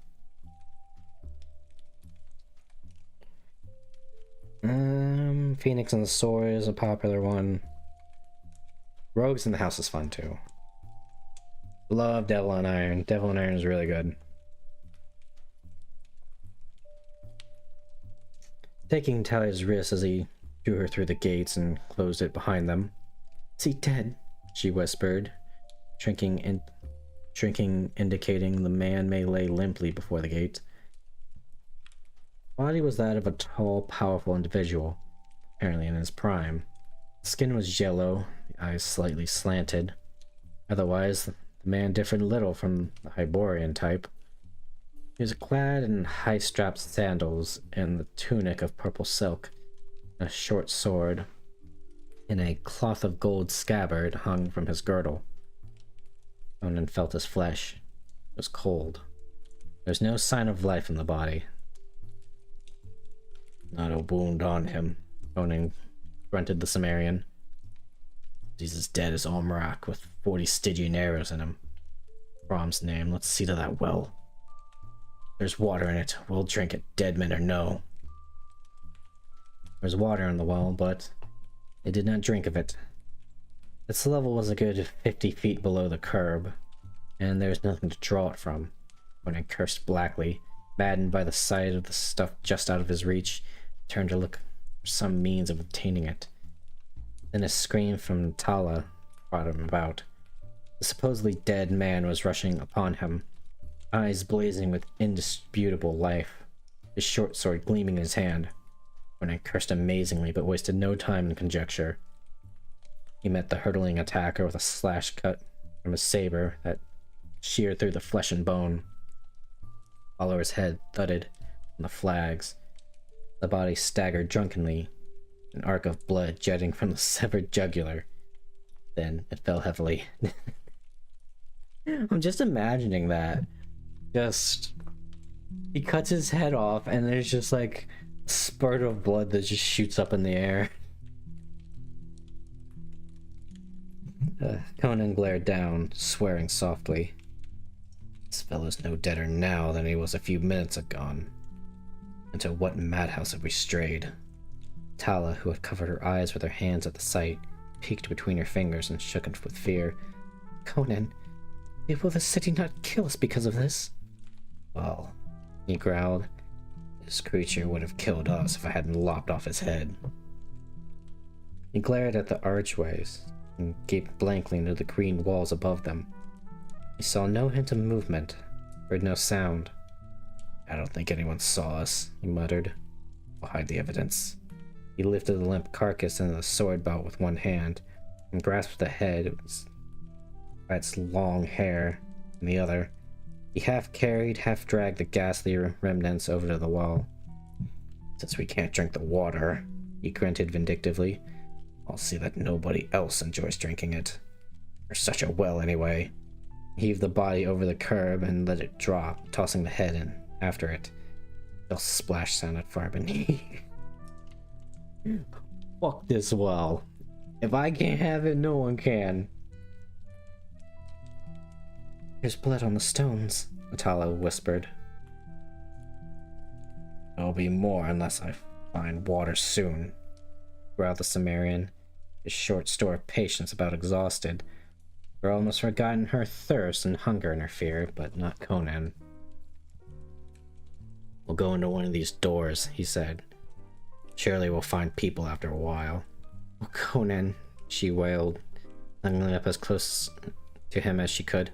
I'm afraid. The city is of ghosts and dead men. Let's go back into the desert. Better to die there than face these terrors. We'll go into the desert when they throw us off the walls, he snarled. There's water somewhere in this city, and I'll find it. I have to kill every man in it. But what if they come to life again? She whispered. And I'll keep killing them until they stay dead, he snapped. Come on. That doorway is as good as another. Stay behind me, but don't run unless I tell you to. She murmured a faint assent. She murmured a faint assent and followed him closely that she stepped on his heels to his irritation. Dusk had fallen, filling the strange city with purple shadows. They entered the open doorway and found themselves in a wide chamber, the walls of which were hung with velvet tapestries, worked in curious designs. Floor, walls, and ceiling were of the green glassy stone, the walls decorated with gold frieze work, I guess. Furs and satin cushions littered the floor. Several doorways led into other rooms. It passed through and traversed several chambers, counterparts of the first. They saw no one, but the Sumerian grunted suspiciously. Someone was here not long ago. This couch is still warm from contact with the human body. Silk cushions bear the imprint of someone's hips. And there's the faint smell of perfume lingering in the air. A weird, unreal atmosphere hung all over. Traversing this dim, silent palace was like an opium dream. That was really loud. I don't know if you guys just heard my phone. It actually kind of spooked me. I don't know what that was, but whatever. Where was I? Some of the chambers were unlit, and these they avoided. Others were bathed in a soft, weird light that seemed to emulate from jewels set on the walls and fantastic designs. Suddenly, as they passed in one of these illuminated chambers, Atala cried out and clutched her companion's arm. With a curse, he wheeled, glaring for an enemy, bewildered because he saw none. What's the matter? He snarled. If you ever grab my sword out again, I'll skin you. You want me to get my throat cut? Do you want me to get my throat cut? What were you yelling about? Look, she said. She quavered, pointing. Conan grunted. On the table of polished ebony stood golden vessels, apparently containing food and drink. The room was unoccupied. Well, whoever this feast is prepared for, he growled. They'll have to look elsewhere tonight. Did we eat it, Conan? She ventured the girl nervously. People might come upon us and... Oh, and I mean, you guys can't see the book I'm holding, but there's got some really nice art on it. Liron Mananan Maklir, he swore, grabbing her by the nape of her neck and thrusting her into the girdled chair at the end of the table, with no great ceremony. We starve and you make objections. Eat. He took the chair at the other end, seizing a jade goblet, emptied it in a gulp. It contained a crimson wine-like liquor of a particular tang, unfamiliar to him, but it was like nectar to his parched gullet. His thirst allayed, he attacked the food before him with rare gusto. It too was strange to him, exotic fruits and unknown meats. The vessels were of exquisite workmanship, and there were golden knives and forks as well. These Conan ignored, grasping the meat joints with his fingers and tearing them with his strong teeth. The Cimmerian's table manners were rather wolfish at any time. His civilized companion ate more daintily, but just as ravenously. It occurred to Conan the food might be poisoned, but the thought did not lessen his appetite. He would die of poisoning rather than starvation. His hunger satisfied, he leaned back with a deep sigh of relief. That there were humans in that silent city was evident by the fresh food, and perhaps every dark corner concealed a lurking enemy. But he felt no apprehension on that score. Having a large confidence in his own fighting ability, he began to feel sleepy and considered the idea of stretching himself on the nearby couch for a nap. Not so Natala. She was no longer hungry and thirsty. She felt no desire to sleep. Her lovely eyes were very wide indeed as she timidly glanced at the doorways, boundaries of the unknown. The silence and mystery of the strange place preyed on her. The chamber seemed larger, the table longer than she had first noticed, and she realized that she was farther from her grim protector than she had wished to be. Rising quickly, she went around the table and seated herself on his knee, glancing nervously at the arched doorways. Some were lighted and some were not, and it was at the unlighted ones that she gazed longest. "We have eaten, drunk, and rested," she urged. "Let us leave this place, Conan. This is evil. Feel it." "Well, haven't been harmed so far," he began, with a soft but sinister rustling brought about him.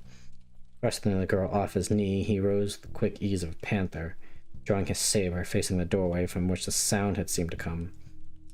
It was not repeated, and he stole forward noiselessly, Tala following with her heart in her mouth. She knew she suspected peril. His outthrust head was sunk between his giant shoulders. He glided forward in a half-crouch like a stalking tiger. He made no more noise than a tiger would have made.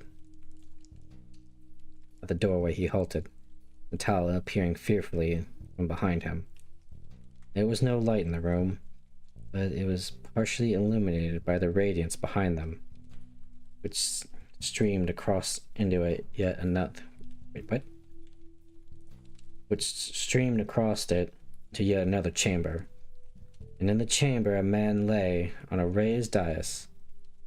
Soft light bathed him, and they saw he was a counterpart of a man Conan had killed before the outer gate, except his garments were richer.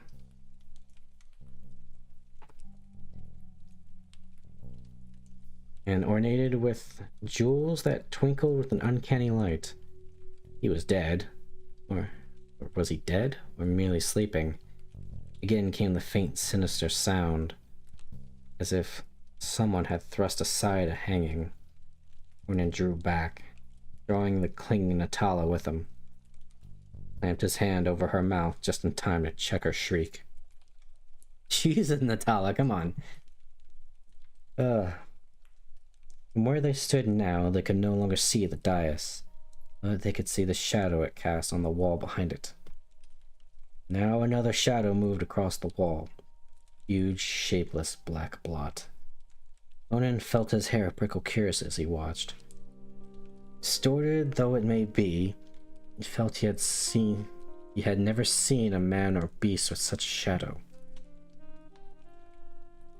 He was consumed with curiosity. Some instinct held him frozen in his tracks. He heard Natala's quick panting gasps. She stared with dilated eyes. No other sound disturbed the tense stillness. Great shadow engulfed that of the dais. For a long instant, only its black bulk was thrown on the smooth wall. Then slowly it receded, and once more the dais was etched darkly against the wall, but the sleeper was no longer upon it. A hysterical gurgle rose in Natala's throat, and Conan gave her an admonitory shake. He was aware of the ickiness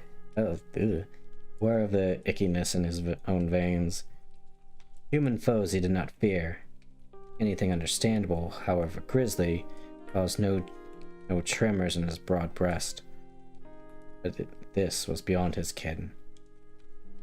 After a while, however, his curiosity conquered his uneasiness, and he moved out into the unlighted chamber again, ready for anything. Looking into the other room, he saw it was empty. The dais stood as he had seen it, except that no bejeweled man lay thereon. Only on its silken coverings shone a single drop of blood, with a great crimson jewel, or like a great crimson jewel. Itala saw it and gave a low, choking cry, which Conan did not punish her. Again, he felt the icy hand of fear. On the dais, a man lay. Something had crept into the chamber and carried him away. What that something was, Conan had no idea. The aura of unnatural horror hung over those dim-lit chambers. You know, I think that's a good, like, little cliffhanger. What is in this mysterious city in the desert? You'll just have to read it to find out. Which should be fine. I'm sure there's plenty of audiobooks out there. I know there's a few I listen to. See like how different narrators handle it. The reason I did read a little bit of Conan here is because I believe it's fine copyright-wise. The statute of limitations is only like 70 years after the author died, and Robert Howard, I believe, died in the 30s. So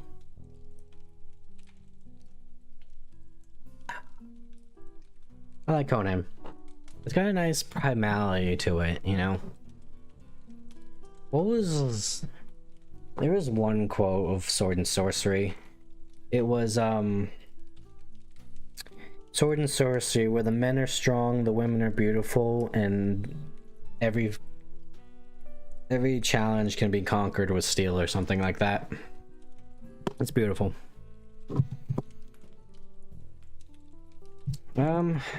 Story-wise, in case anyone has actually read it, I do like the concept of the city and the people. Very much, they were once giants and now they're not. It has a very much Ozymandias vibe to it. If you've read that poem, it's super short, just read Ozymandias. And Ozymandias as a poem is also very horrifying for the same reasons. I mean, this one has an elder god in it. But I think this one also shows the difference very well between Lovecraft and Robert E. Howard. Because, you know, in Lovecraft stories, it's always like the protagonist learns about the dark eldritch horrors and he just like runs, he goes mad, or he just freezes and dies. So very much Lovecraft stuff is flight when it comes to fight and freeze. Robert E. Howard is the opposite. Later in the story, I can just spoil it for you. Well, without giving too much detail.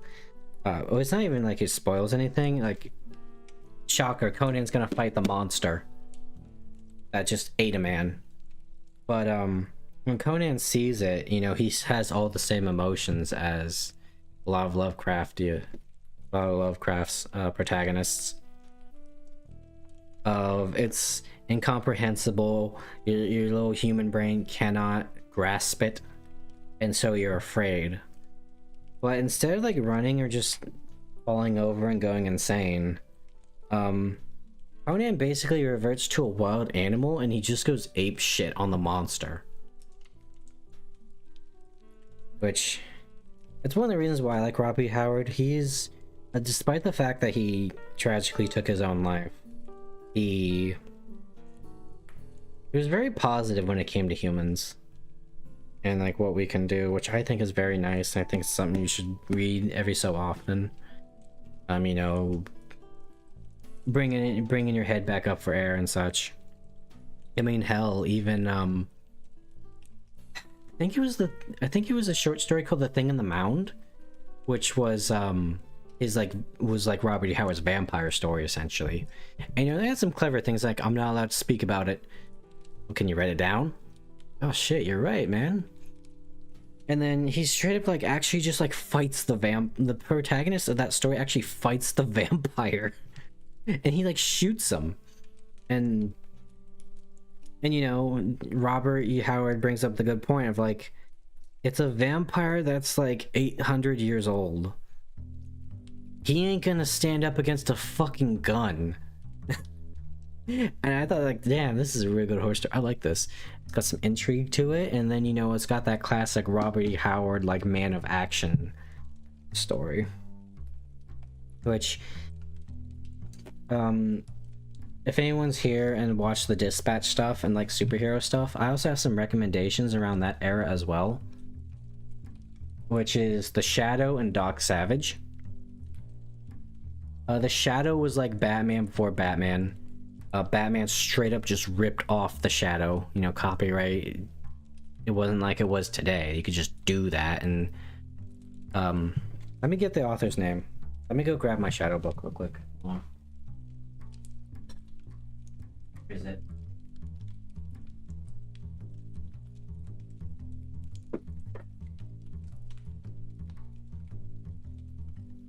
Oh, my mistake. So the one I have here is The Shadow. Well, there's two novels in here.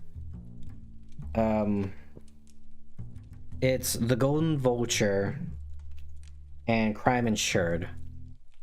Now, The Golden Vulture was actually written by my next recommendation, Lester Dent, who is most known for writing Doc Savage. He's the next one. And then Crime Insured was written by the actual author, Walter B. Gibson. Walter B. Gibson was a fucking machine. He was writing multiple stories of The Shadow every month for years, and they all were great quality. I mean, I'm sure there's some bad ones in there, but he had pretty good quality amongst all of them. Like I said, he was a machine. And then Doc Savage is... If you like Uncharted and Indiana Jones with a little bit more mysticism in it, because I say that because the fucking last Tomb Raider movie was awful when they just scienced it out. You took all the magic away, bitches. But Doc Savage is really good. The Man of Bronze. I have one of his books. I think it's like the Gorgon. Eye of the Gorgon. So far, after reading through most of it, I never actually got to finish it because that was like my book I read in college before classes. I'm not a personal fan of that one, but then again, I don't think Lester Dent wrote that one. I think it was just like an idea he had, and then somebody else like took it. Like basically August Derleth with Lovecraft. He's just like, oh, Lovecraft wrote this one sentence, I'm gonna turn it into an entire fucking story. Because he August Derleth is like his draft buddy. But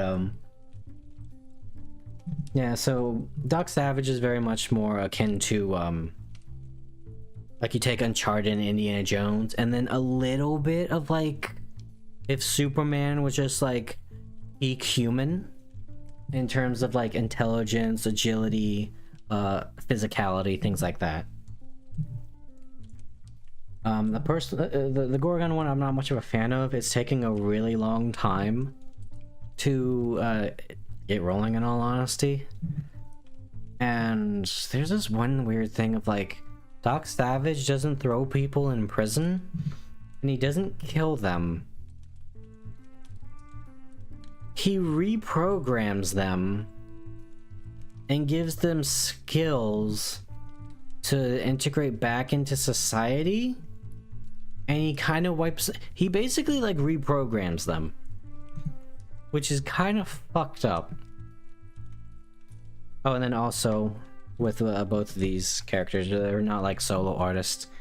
Both of them have like an array of like interesting characters that help them out, like agents and stuff. Doc Savage is a bit more colorful. We're talking like, you know, a like French gentleman with like a sword cane teams up with like this like giant dude Doc Savage met in Africa, you know, and then they like team up together and help Doc Savage and all that shit. But yeah, I like pulp era stuff. It's honestly some of the best, in all honesty. It's just interesting, like, even outside of this stuff, like, I've also been reading C.L. Moore. If you want a bit more spice, in, like, your sci-fi and your fantasy, absolutely read C.L. Moore. Her stuff is beautiful. It's very sensual, too. Shamblo is very sexual. I personally like it. And she also basically created Han Solo before Han Solo, with her Northwest Smith character. But of course, she also made some really good sword and sorcery as well. Angry French woman who was literally too angry to die. She's really good. What was that character called again? Shit. I should know this. It was Jurello Jory. Where she literally hates a man so much that she goes underneath her French castle into the bowels of hell to figure out how to kill him. And then in the end, it's very bittersweet. Yeah, really, really good stuff from her. Leah Brackett, too. There's some speculation that she basically helped write Star Wars. I know she definitely inspired Game of Thrones. Oh, you fell asleep? No worries. We talked some deep stuff and I read some Conan. Now I'm just geeking out about books. But, where was I? Leah Brackett. I read her Black Amazon of Mars. Main character named Stark goes to Mars and stops evil entities, like evil eldritch being kings of ice that want to freeze over Mars again. You tell me that's not like clear references in Game of Thrones to this book. Very good. Yeah. Hopefully here in the future, I'll actually get like some C.L. Moore. I'd love to read some of that too. I love her work. It's very sensual. It's very poetic and passionate. And then I guess if you want something a little bit darker as well, there's also Clark Ashton Smith. He's got a lot of like sexual stuff in his book too. I can't remember the name of it, but there was one that was very bittersweet. It was part of his Zothic series, in which there's only one continent left on the planet. The world's basically dead. It's been post-apocalypse after post-apocalypse. And this guy, he's just so done with like normal women. Like he's done it all. And so he goes and he finds this one woman who claims to be a Lamia. And he falls in love with her, and they meet each other every night. And then it turns out the woman reveals that she is in fact not a Lamia. She's just straight up just a streetwalker that just occasionally walks into the crypts at night to find solace. And you think like, oh, and then they fall in love. No. It's the Greek story of the man falls in love with a statue because he doesn't love women. And then this woman becomes, and the statue becomes an actual woman, which then becomes the problem again. And so she runs away sad, and he ultimately takes his own life because now he realizes there's just no pleasure in the world anymore. To which, because it's the Zothic cycle, and necromancy is everywhere, he resurrects with no memory. He goes back in the tomb, and the woman plays up again that she's the Lamia, and they just constantly do that. And I guess she's just kind of hoping eventually he will love her, who she is, but it's very tragic. Not August Derleth. Clark Ashton Smith, he's got some good stuff. If you like some gothic necromancer shit, and just like topics of death and sex, his stuff is really good. Anyways, I do kind of like reading this. I feel like it's a bit more articulate than usual. You guys know me and my marble mouth. Maybe we'll do like a book club or something one day. I don't know. Maybe we can read No, let's not read Morning Glory Milking Farm. Everyone's done that one to death. It'll have to be something else. Something actually good. I know one VTuber that actually has written some like some saucy stuff. That's apparently very well reviewed, where they're like an actual sex witch. That'd be funny. Yeah, thank you all so much for the 63 followers. All of you are amazing. I basically have no form of marketing whatsoever. And so anyone that has left a follow, you guys just randomly found me in the ocean. I'm very grateful for all of you. All y'all are fantastic. Love ya. And again, Nelius, if you're here, you're the MVP with Mediations on Morlock. I like that poem. It's very good. You also brought Osmandius as well. Oops, that's the wrong one. Oh yeah. Next stream will probably be Saturday. It's likely going to be... I might not stream Saturday now I think about it, because I've streamed 4 times this week, and Saturdays are a very tight stream. Which is also why it's shorter, because I have work in the morning. So maybe.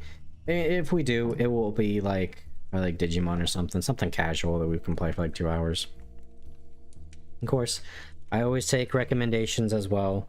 So if you guys have any games you want to recommend, or like videos for me to watch, or just like talk about, just let me know. I have a section of that in the Discord. I do. No one uses it. Granted, it's kind of like hidden. No one ever uses it. So yeah, again, I'll thank you all so much. I really do appreciate it. Take care, everybody. Bye-bye. Sure, I believe you. But seriously, this place is dangerous. Especially for you.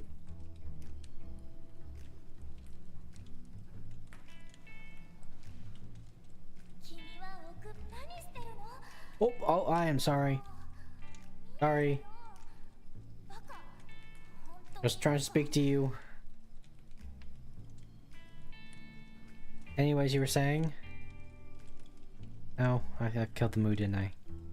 Shit.